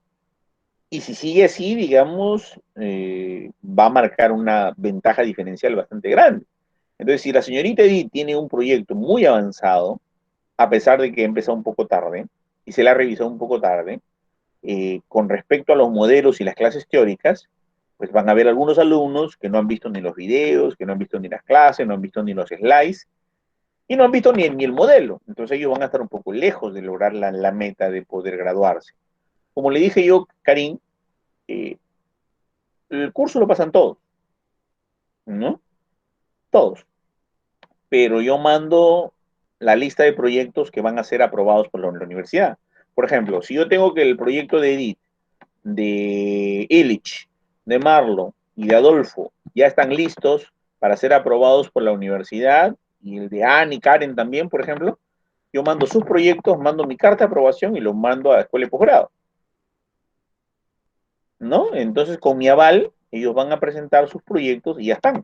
Todo el resto que no le puso seriedad o no terminó su proyecto a tiempo, no se preocupen, pueden hacerlo en cualquier momento, pero ya no con mi aval. ¿No? Ya solitos tienen que, ¿no? Le van a designar un revisor, un jurado, un esto, un el otro, bailar solos ya, ¿no? Entonces, pero si ustedes se esfuerzan al máximo y sacan un buen proyecto en este periodo, prácticamente ya están caminos a graduarse. Caminos a graduarse. Y es más, me eligen como asesor, ¿no? Edith me elige como asesor, Adolfo me elige como asesor, y ya está, ¿no? Asesor de 5. Y el resto que no logró hacer el proyecto como lo pedimos, ya, pues será después, ¿no? Pero hay eso, ¿no? O sea, el curso no lo van a jalar. Y, y por último, no importa que aprueben el curso, la nota es lo de menos. Lo único es, señores, este no es el curso más importante. Como le decía yo a mis alumnos del doctorado, este no es el curso más importante. Es el único curso que importa para graduarse. El único curso que importa para graduarse. Con todo el resto pueden adquirir conocimientos. Pero si le ponen el empeño necesario a esto, que quedan pocas semanas, ustedes ya están graduados. Y la metodología, como lo estás viendo, parece ser un poco difícil, Karim, no lo es. ¿Ok? Parece ser. Son las herramientas de la metodología, son las herramientas de la precisión. Ahora, no estamos cavando hondo para ir a descubrir más variables o profundizar tu metodología. Estamos diciendo que un instrumento recoja lo que debe recoger. A ver, voy a hacer un ejercicio rapidísimo, ¿ya? Marlo no, Adolfo, prende tu micrófono, por favor. Y si puedes, tu cámara. Adolfo, ¿estás? Uy, nos abandonó Adolfo. Adolfo, ¿estás? No, se fue Adolfo. Marlo, ¿estás? Sí, profesor, buenos días. Ok, Marlo, a ver. Vamos a preguntarle un poco a Marlo algunas cosas. A ver, Marlo, dime, ¿en qué trabajas? Yo soy gerente general de mi empresa. De tu empresa. Sí. Dime, ¿tu empresa hace cuánto tiempo la fundaste? El 15 de noviembre del año 1999. Ah, hace bastante tiempo. Y dime, Sí, ¿a qué sí. se dedica tu empresa? Bueno, nosotros tenemos una serie de empresas que da desde impresiones, que hace libros, revistas, hasta setpros. Tengo 2 setpros y ahora, pues obviamente estamos buscando la forma de hacernos instituto, pero esta pandemia nos ha retrasado un poquito ese proyecto, ¿no? O sea, ustedes, además de ser un set pro, son imprenta. Sí, así comercializamos nuestros propios libros, nuestras propias revistas, hacemos también libros para otros autores, incluso hicimos un libro para el señor Hugo Neira de la San Martín y todo eso. Un trabajo de... Por si acaso, el decano no les ha mandado nuestro libro porque ustedes lo impriman, ¿no? No, no, no, no, Ahí, fíjense, porque están demorando demasiado. Ya. A no. ver, dime, entonces, ¿y qué te motivó a hacer el set pro? Bueno, en el momento cuando dábamos, digamos, servicios educativos, necesitábamos entregar certificados. Y Ujú, en el año 2001 hicimos el CETPRO. ujú. Entonces, llegó un momento en que se trabajaba bien, pero ahora apareció más exigencias, más necesidad de acreditarse. Ujú. Ahora, por eso estamos haciendo un instituto, pero la pandemia nos ha parado. Por eso yo ahí tenía una interrogante. Quería Dime. preguntarlo. Usted en el tema de hoy día de la encuesta me parece bien, pero yo ayer estaba trabajando la tesis y cómo se hace en el caso de un estudio retrospectivo. Es decir, cuando el efecto es hoy y queremos ver la causa en el pasado. Es Bueno, decir, yo te estoy preguntando algo parecido. ¿cómo? Estoy preguntando tu pasado. Ah, ok, ok, ya. ¿Y se puede preguntar el pasado o no? Sí, sí, claro, por supuesto. Y sigue siendo válido. Sí, sí, sí. Pero la pregunta es, ¿cuánto recordarás de ello? A ver, ahora voy a hacerte preguntas cerradas, ¿ya? Dime, Marlo, ¿cuál es tu estado civil? Soltero, casado, viudo, divorciado, Conviviente, conviviente. ¿Qué edad tienes, Marlo? 53. 53. Dime, ¿en qué año fundaste tu empresa? En el año 1999. Dime, ¿tu empresa tiene RUC? Sí, ¿Sí, no? claro, sí. Dime, ¿desde qué año tuvo RUC? Desde el 99. Dime, ¿tu empresa se dedica a la educación, Sí. al comercio, a la venta de productos? Son Solo tres. marca una. Solo marca una. Educación. Educación. Sin embargo, está mal la pregunta, ¿no? Porque también vendes productos, ¿verdad? Sí. Libros, libros. ¿Te Todo. das cuenta? ¿Ahí hay un sesgo o no? Sí. Si yo no le hubiera preguntado un poco abierto para conocer lo de Marlo, yo lo sesgo a educación y debería ser responda una o más alternativas, ¿cierto? Sí. ¿No? Que vendría a ser vende productos también. Bien, y en educación ustedes dan capacitación en tecnología, capacitación en formación continua o capacitación en quehaceres domésticos, en labores este, técnicas como por ejemplo panadería, carpintería, cocina. ¿Cuál alternativa de marcas? A ver, nuestro rubro principal es la capacitación en el idioma inglés. Justamente ese ha sido el problema ahora, porque ahora No Neves. O sea, mira, te di varias alternativas y no estuvo el idioma inglés. no. ¿Te das cuenta? Es un sesgo del instrumento. Muy bien. Y dime, en el idioma inglés, ya voy a arreglo esa pregunta. En el idioma inglés, ¿ustedes preparan a nivel básico, intermedio, avanzado para trabajadores o para viajeros? ¿Qué alternativa? En los tres niveles, básico, intermedio y avanzado. Y generalmente es un programa dedicado a personas profesionales con poco tiempo, ¿no? Está dirigido a un segmento muy específico, mayores de 16 años, en todo caso. Muy bien. Entonces, pero fíjense, yo le agregué dos preguntas que están mal hechas, ¿no? He dicho básico, intermedio, avanzado, y le agregué para profesionales o para estudiantes. Entonces, tiene una sola opción por responder, ¿no? Entonces, ahora que sí me ha complementado, algo tiene de lógica, ¿no? Pero obviamente mi instrumento está totalmente mal planteado. Entonces, señores,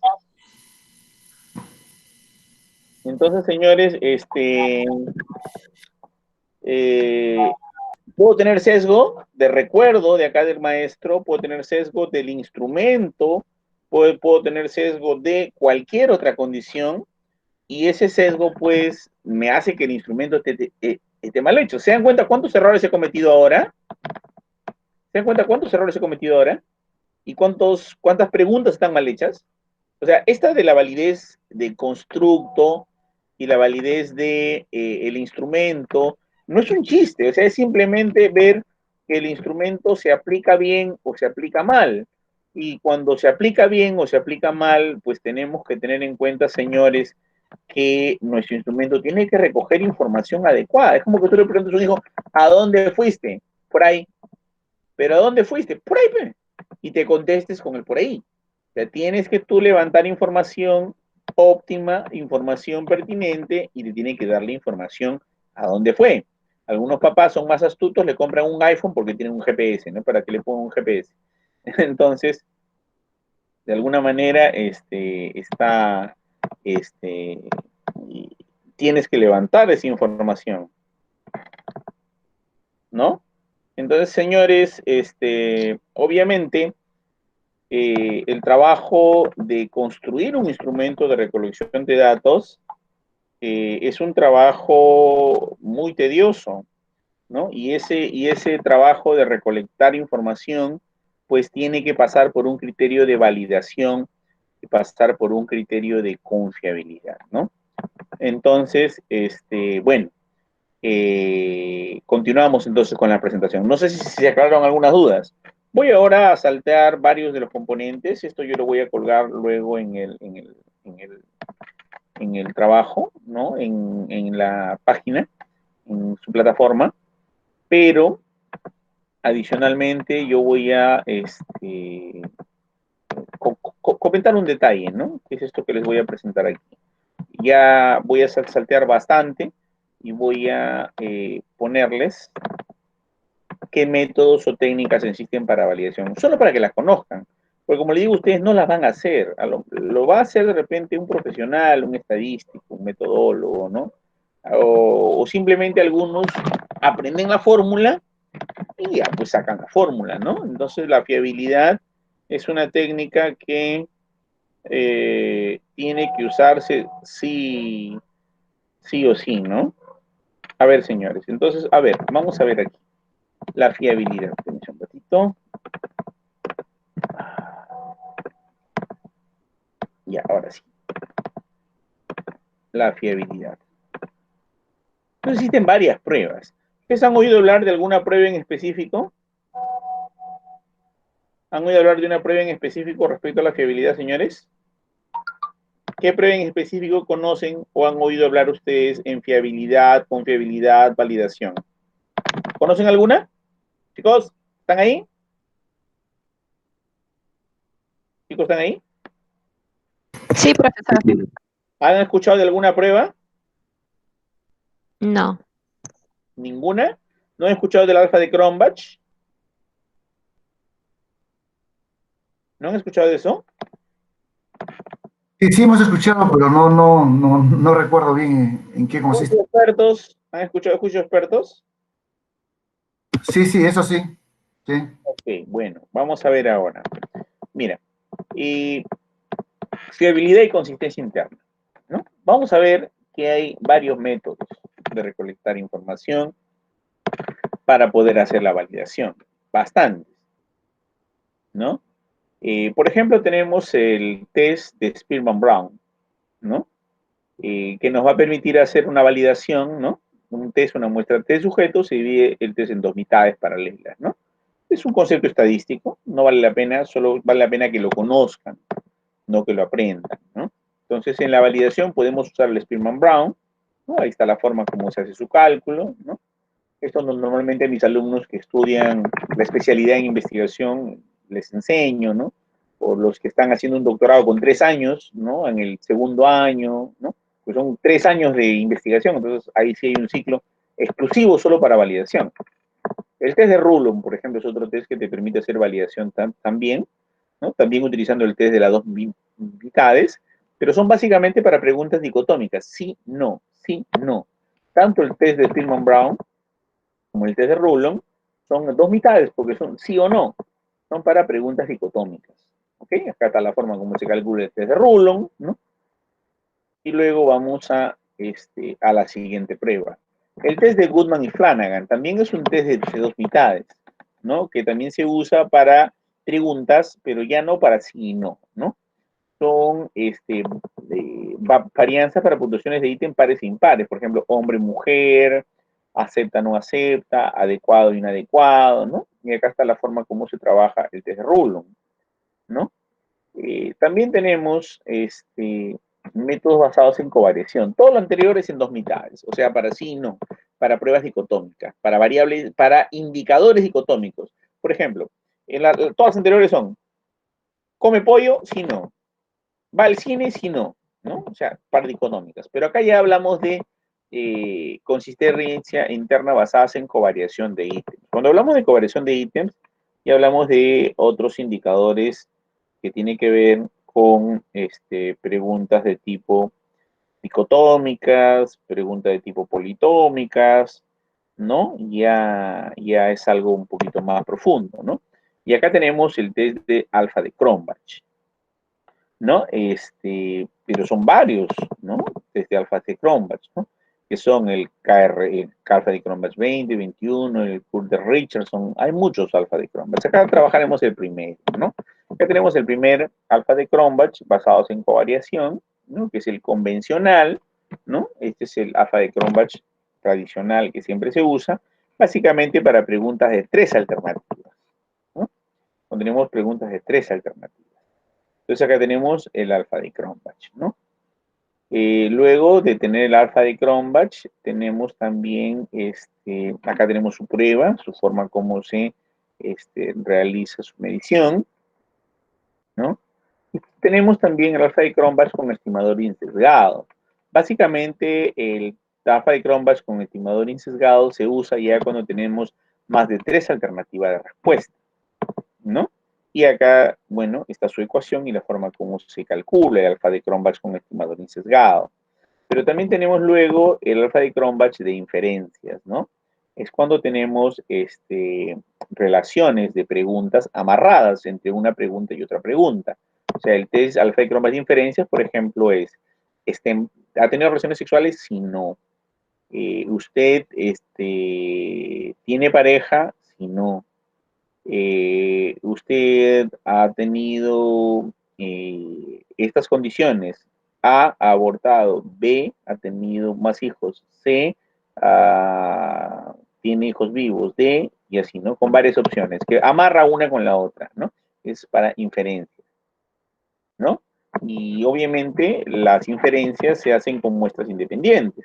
Y es básicamente el test de alfa de Cronbach que trabaja las muestras independientes, ¿no? Y bueno, acá tenemos la forma de calcularla, ya se vuelve un poquito más tediosa la fórmula para hacer el cálculo porque se usa la T de Student, ¿no? Para basados en la distribución con una prueba T, ¿no? Y bueno, acá tenemos el alfa de Cronbach para casos particulares.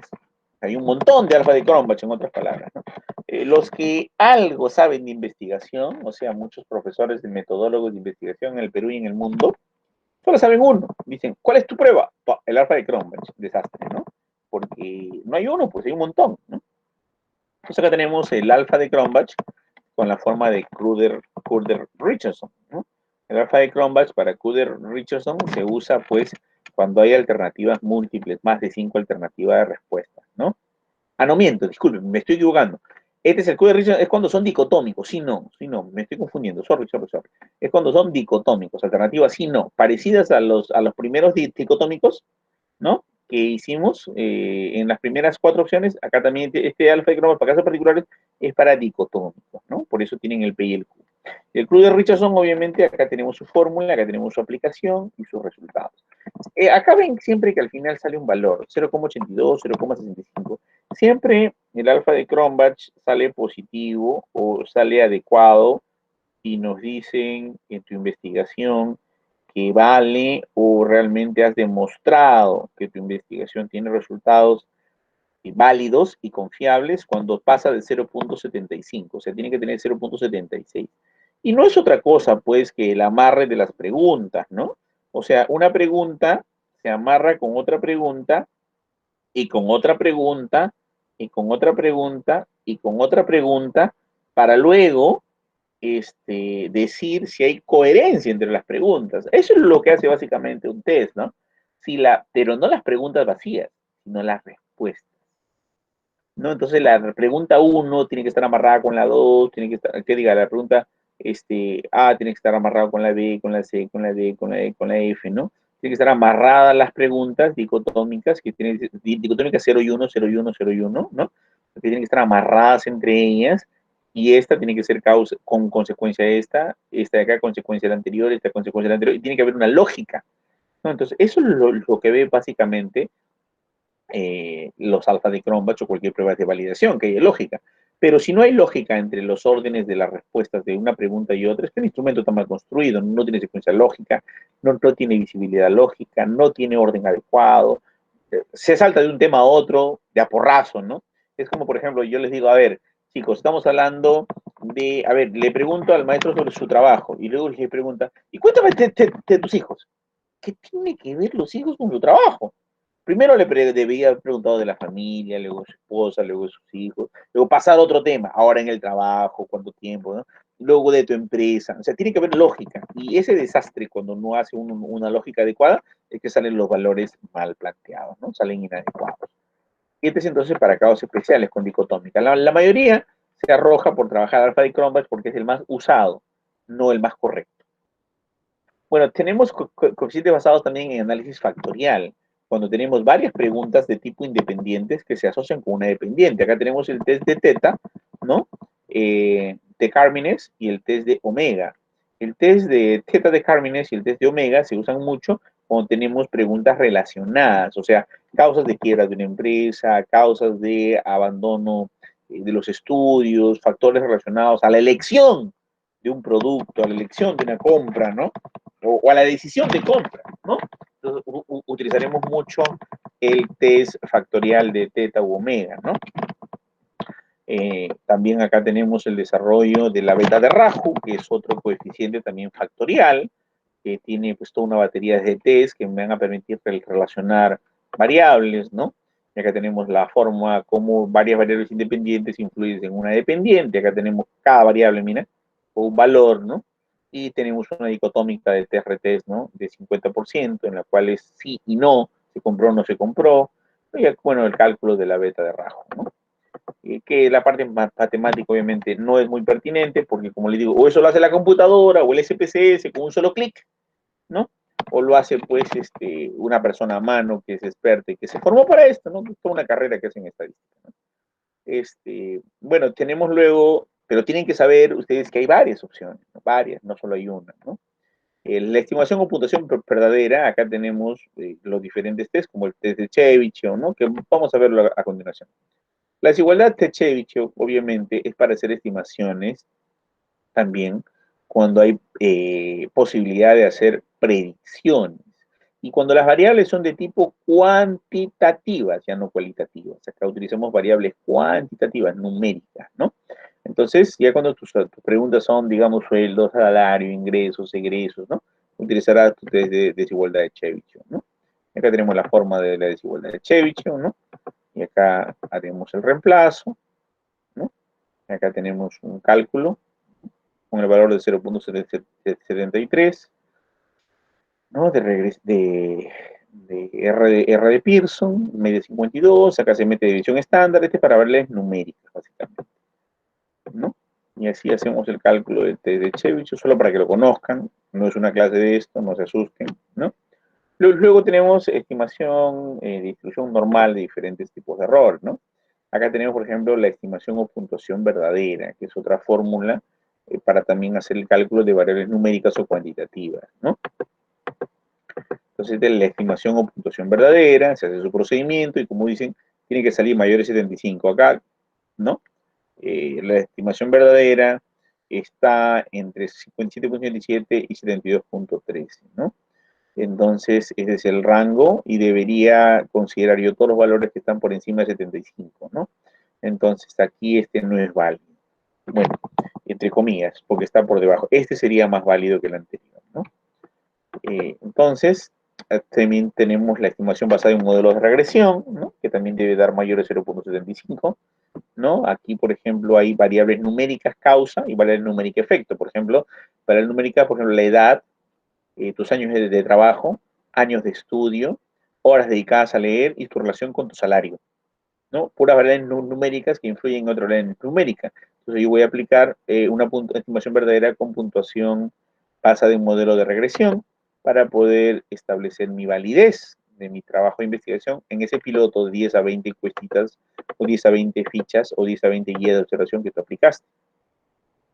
Y allí acá tenemos pues el modelo de regresión, ¿no? Acá tenemos el cálculo final y nos sale pues si existe o no una validación con respecto a los valores de regresión.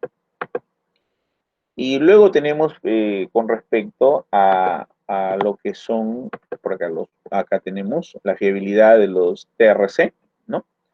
Que son otro tipo de test muy utilizados. Acá voy a hablar puntualmente de el coeficiente de Hamilton-Novick y el coeficiente de Kappa, ¿no? Esta es fiabilidad de los test referidos a criterios, fiabilidad y formas paralelas, ¿no? En estas aplicaciones utilizamos el coeficiente de Hamilton, que es muy sencillo de aplicar, y el de Kappa, ¿no? Tenemos también el de fiabilidad de formas paralelas, ¿no? Con el test B, que es también muy utilizado, ¿no? Y acá tenemos su fórmula para poder trabajar su forma final. Y bueno, señores, un resumen de esto, la bibliografía, y bueno, estos son algunos test, estos son test de validación estadística. Ahora voy a mostrarles rápidamente el test de juicio de expertos. Cuando hablamos de juicio de expertos, yo sé que ustedes son administradores, marketistas, empresarios, no quieren saber nada con los números, ¿no? Pero lamentablemente si van a hacer una tesis tienen que meterse a los números. Observación. Los signos se obvian ya que se mantienen los derechos y reservas de aplicación de los test y se paga por dicha aplicación a la Asociación de Psicólogos Americanos. Este test de acá de juicio de expertos los han hecho la Asociación APA. Así que yo respeto los derechos de autor, pero se los digo de forma oral. Estas fórmulas que están aquí le falta el signo menos. Ya se lo dije porque son mis alumnos, ¿no? Entonces el resto de gente no sabe porque no paga la Asociación APA, que es una organización de psicólogos americanos que te instruye sobre investigación, ¿no? Entonces vamos a ver lo que es juicio de expertos. Vamos de frente al test de Aiken.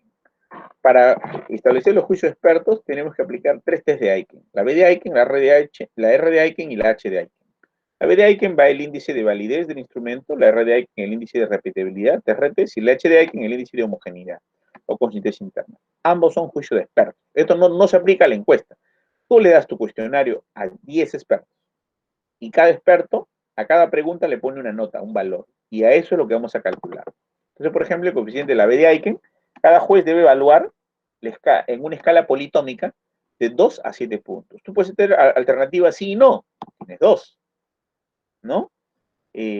O puedes tener diferentes tipos de alternativas respuestas. Pero bueno, el test, o tienes, por ejemplo, buena, mala, regular, o puedes tener mala, que diga muy mala, mala, regular, buena, muy buena, con 5 alternativas. No importa. Lo que importa es que en la escala el juez va a evaluar de 2 a 7 puntos. Y la representatividad del ítem para evaluar por indicador se recomienda por lo menos 10 jueces, pueden ser más, Y los valores son de 0 a 1 al puntaje que le van a dar si es adecuado o inadecuado, y la significación estadística según el número de jueces y escala de calificación. Esta es la famosa B de Aiken, ¿no? S sobre N por C menos 1, ¿no? Y acá tenemos, por ejemplo, lo que ha respondido cada juez. Acá tenemos el juez, a ver, estos son el juez 2, 3, 4, no, estas son las preguntas y estos son los jueces, ¿no? Y acá se una base de datos del SPSS los resultados promedio del número promedio de los jueces. O sea, acá han visto varios jueces, yo he sacado su promedio y tengo acá su valor respectivo. ¿Ya? Entonces, básicamente, utilizando la B de Aiken, voy a ver la confidencialidad. ¿Para qué servía la B de Aiken, señores? Para ver el índice de validez. ¿Ya? Una vez que aplicamos la base, la ficha a cada juez nos da un puntaje por cada pregunta, cada valor, luego saco su promedio, lo que opina el juez de la pregunta 2, el juez de la pregunta 3, y así sucesivamente. Ahora, la R de Aiken determina la confiabilidad TR3 o repetibilidad de calificaciones en la validez de contenido. Usando este procedimiento se tendrá N jueces que calificarán un ítem o un instrumento en 2 ocasiones, en un C o escala entera, ¿no? Acá tenemos, por ejemplo, R es igual a 1 menos S sobre N por C menos 1, ¿no? Acá S es sumatorio de valores absolutos, N número de jueces, el número de valores de escala de valoración, ¿no? Igualito llenamos la misma base y hacemos el cálculo. Luego el H de Aiken es el método para determinar la consistencia interna de la confiabilidad de las calificaciones. Se estima la consistencia interna como coeficiente de confiabilidad. H es una medida del grado de acuerdo a los jueces en cuanto como un ítem específico debe ser calificado, ¿no? Entonces acá sería R es igual a 1 menos 4S sobre C menos 1 sobre M cuadrado menos 1. Acá están los valores de cada uno de estos. Se llena la base de datos e igual se hace el cálculo, ¿no? Bueno, señores, eso es básicamente lo que nosotros queríamos hablar, los benditos test, ¿no? Que son formas como ustedes van a revisar o realizar su investigación. Entonces, señores, ¿les queda alguna duda de que tienen que aplicar un test de otro sitio? O sea, ¿quedó claro en que no se puede aplicar test de otras realidades o test validados en otros escenarios? ¿Quedó claro o no? ¿O todavía hay dudas? Chicos. Sí, claro, profesor. Cada trabajo de investigación pues, requiere elaborar su propio test, sus propios instrumentos, ¿cierto? Eso O puedes usar uno en el cual te bases y lo modificas, lo adecuas, lo pules, lo validas, usas tu marco teórico, agregas cosas. Por ejemplo, yo usé el año pasado el test de Hamilton para evaluar de presión. Bueno, yo enseño el doctorado en psicología por más de 15 años. En el doctorado en Derecho, 10 años. En la maestría en Ingeniería Vial, 9 años. En la maestría en Ingeniería Mecánica de la UNI, 8 años. Y tengo 24 años enseñando en la maestría en investigación, en educación, y 16 años en maestría y doctorado en administración. Y bueno, en medicina y salud pública también. Pero, ¿cuál es el rollo acá? Hay que tener en claro de que aquellos que quieren, no, pero profe, está perfecto este test que mide la calidad de la atención, eres el CERCOAL, profe, hecho por las Naciones Unidas, el CERCOAL mide la calidad y tenemos que aplicarlo, el Ministerio de Salud lo aplica, yo quiero aplicar el CERCOAL, y el CERCOAL me parece maravilloso, muy bien, aplícalo ya. Voy a renunciar a mis principios y te voy a aceptar que apliques el CERCOAL, pero un momentito, hazle marco teórico al CERCOAL, hazle su operacionalización al CERCOAL. Profe, pucha, no he encontrado la teoría de estas dimensiones del CERCOAL. Muy bien. ¿Qué libros tiene el CERCOAL? Revisa todos sus libros. Ya. Vuelves a revisar. Revisa los antecedentes. Replantéalos. Ya, muy bien. Una vez que tienes todo el marco teórico, construye tu operacionalización y compáralo con el CERCOAL. Pucha, profe. Al CERCOAL le faltan cosas. Muy bien. Agrégale esas subvariables que tenía o que tiene tu marco teórico. Y, profe, pero el CERCOAL se está modificando. Profe, me queda solo 70% del CERCOAL. Profe, el instrumento para medir la calidad de la atención de servicios, que es el CERCOAL, ya solo me queda 30%. Profe, es un desastre el SERCOL. Solo me queda 15% porque realmente mide cosas muy superfluas de la calidad del servicio. Hay muchas cosas que la está perdiendo. Por ejemplo, no revisa ambientación, higiene, decoración, olor, limpieza, sensación de seguridad, no mide privacidad, no mide confidencialidad, no mide prestigio, no mide imagen, no mide trato, tiempo de espera, no mide resarcimiento, miden cosas muy superfluas, por ejemplo, saludo, despedida, comodidad, y sinceramente, o sea, mide lo que tú sientes en el banco Interbank, sentado en ese mueble, esperando tu número para pasar a tu fila. Se queda muy limitado el cerco al profe para la calidad de atención en un hospital o para la calidad de atención en una denuncia policial o para calidad de servicio en una compra de una empresa, de un lote importante, ¿no? O para ir a comprar un producto en un salón de belleza o para teñirse el cabello. Nada que ver, profe. Esto es para 10 minutos de atención y el CERCOL se queda corto. Yo lo he cambiado. Me queda 15% del CERCOL. Todo lo que he generado es nuevo, porque mi marco teórico me ha generado operacionalización, la operacionalización me ha generado indicadores y prácticamente yo coincido con varios trabajos de tesis doctorales de ProQuest. Sí, son muy, muy próximos porque hemos revisado los mismos libros. Pero, profe, el CERCOL es un instrumento rápido, un screening práctico, sencillo, para evaluar la calidad del servicio en atenciones rápidas. No es mi caso. ¿Se dan cuenta a dónde llegan ustedes profundizando la literatura, leyendo la literatura, haciendo su operacionalización y haciendo su validación? Es el camino que tienen que seguir, señores. ¿Está bien? Sí, profesor, una consulta. Yo también estoy pensando aplicar el CERCOS para medir la calidad del servicio, pero los autores para Sumarán inicialmente plantean 5 dimensiones, pero yo lo puedo adaptar a 8, a 10. ¿Es correcto eso? Claro. De acuerdo a la literatura, a los libros que leas, a la información, a los tratados de la literatura. Acuérdate que para Sumarán es un investigador, pero no es el teórico de la calidad. Los teóricos de la calidad son Avedis Donavedian, son Judith Bruce, Matamala, Paganini, son Deming, ¿ok? Son monstruos de la calidad que evalúan otras perspectivas y que son la base para que para Sumarán y otros revisen la calidad, ¿no? O sea, no son los gurús, ellos lo han adaptado para una medición rápida, para un screening rápido. Miren, cuando por ejemplo ustedes van a dar un examen para el brevete, no sé si alguno tiene brevete carro, ¿alguien tiene brevete carro? Levántenles la mano. ¿Quién tiene brevete de auto? Ya que me quedé con pocos alumnos, levanten la mano. Muy bien. Cuando ustedes van a dar su licencia de conducir, su examen, pasan un examen psicológico, ¿verdad? Y en ese examen psicológico que ustedes pasan, les toman un screening rápido. Y ese screening rápido le toman una ficha de 2 páginas para decir si ustedes escuchan voces, que ustedes escuchan una voz que le dice mata, si no se bañan porque la voz le dice que el agua está, hay algo raro allí, si tú tienes tu voluntad, si eres alegre, si te explotas rápidamente, si te irritas rápidamente, o sea, un montón de preguntas, ¿ya? Ese test es para evaluar esquizofrenia. ¿Ya? Y son 40 preguntitas para hacer un screening rápido para ver si una persona sale positivo a la esquizofrenia. Pero una vez que te diagnostican con ese screening rápido para esquizofrenia, tú pasas con el psiquiatra. Y el psiquiatra te hace un test de 450 preguntas para ver en qué parte está mal tu cerebro en cuanto a la lógica de esquizofrenia. Y te hace una entrevista a profundidad. Eso es la investigación científica, lo que hace el psiquiatra.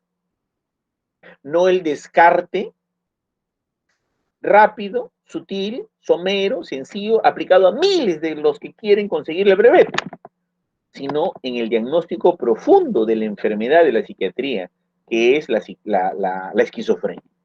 Cuando él te diagnostica, te hace la entrevista, la anamnesis, la historia clínica a profundidad, eso es la investigación. O sea, hay que diferenciar los screen rápido, como es el test de Maslach, por ejemplo, para el clima organizacional, que es un screening rápido para determinar con 10 preguntitas si una empresa tiene mal clima, o el test del Lewin-Stinger, que es de screening rápido, con 20 preguntitas para ver si hay mal clima laboral, ¿ok? O diferentes tests, el test de CUPS para ver el liderazgo, por ejemplo, que es 10 preguntitas para ver si el líder es un líder bueno o papanatas, y de acuerdo de eso tú evalúas o no a dónde vas a investigar, si tienes buenos líderes o malos líderes, pero luego cuando ya te instalas en la investigación, te evalúas el liderazgo a profundidad. Son test de screening rápido, screening masivos, con la finalidad de identificar elementos clave para que luego cuando investigues profundices. Ahí viene la discrepancia. O sea, el test de SERQUAL, si no me equivoco, son 20 ítems que te miden de manera sutil, somera y rapidísima lo que es el ámbito de la calidad del servicio, pero no profundiza en la calidad. ¿Te das cuenta? Igual en todos los escenarios. Los test te pueden ayudar a guiarte, a ver qué dimensiones buscar, qué libros explorar, pero no son el meollo del asunto que realmente necesitas para investigar. Investigar significa meterte al problema, profundizar al problema, hacer la investigación. Pero como dice Karim, ¿qué tanto me voy a meter? Tanto como tú operacionalices, tanto como tú delimites en tu investigación. Por eso es una delimitación. Si no quieres investigar más allá, dices, ¿no? Como limitaciones de mi trabajo, yo no investigaré la subvariable tal y la dimensión tal debido a que no es de mi especialidad o no es del interés para la empresa. Y tú pones en limitaciones lo que tú no pudiste hacer.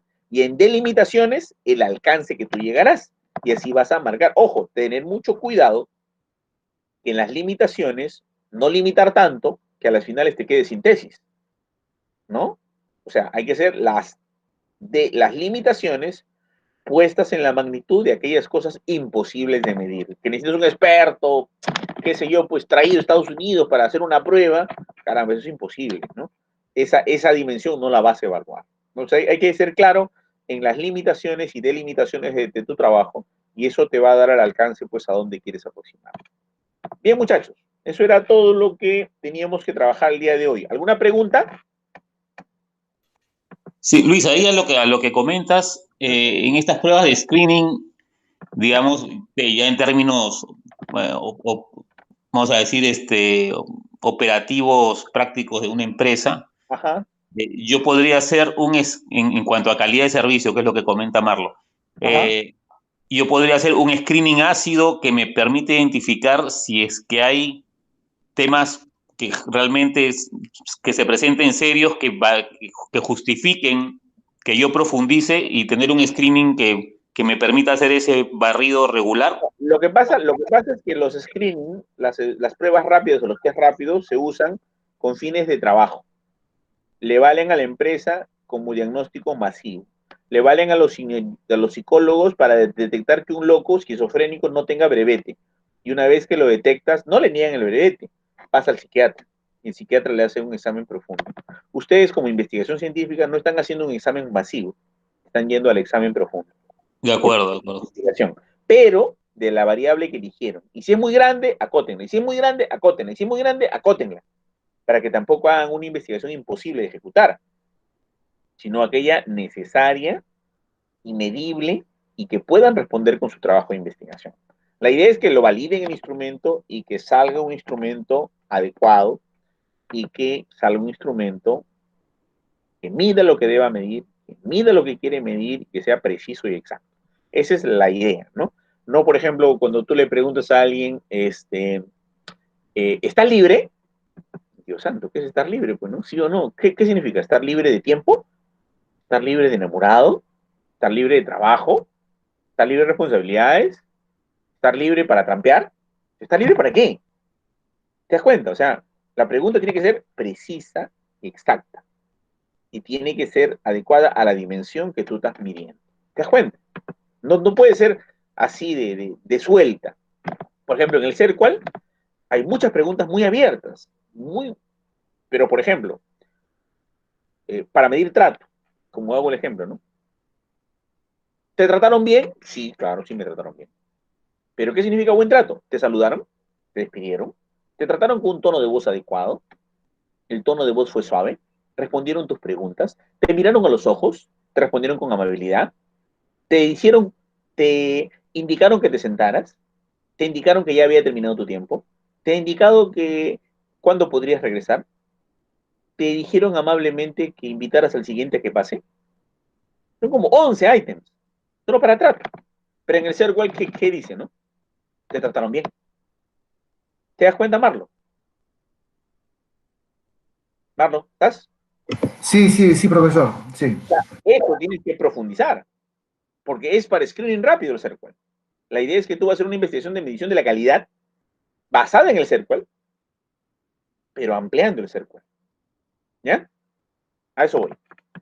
Bien, chicos, hemos terminado entonces. Gracias. Nos vemos el próximo sábado. Dime, Karim, Listo, ¿alguna más bien, al contrario. ¿Cómo? Gracias, más bien, al contrario, digo. Gracias. Ya, no se preocupen. Ya estamos recuperando esta clase, ¿ah? Cuídense entonces, chicos. Nos vemos. Hasta luego. Gracias. El próximo sábado.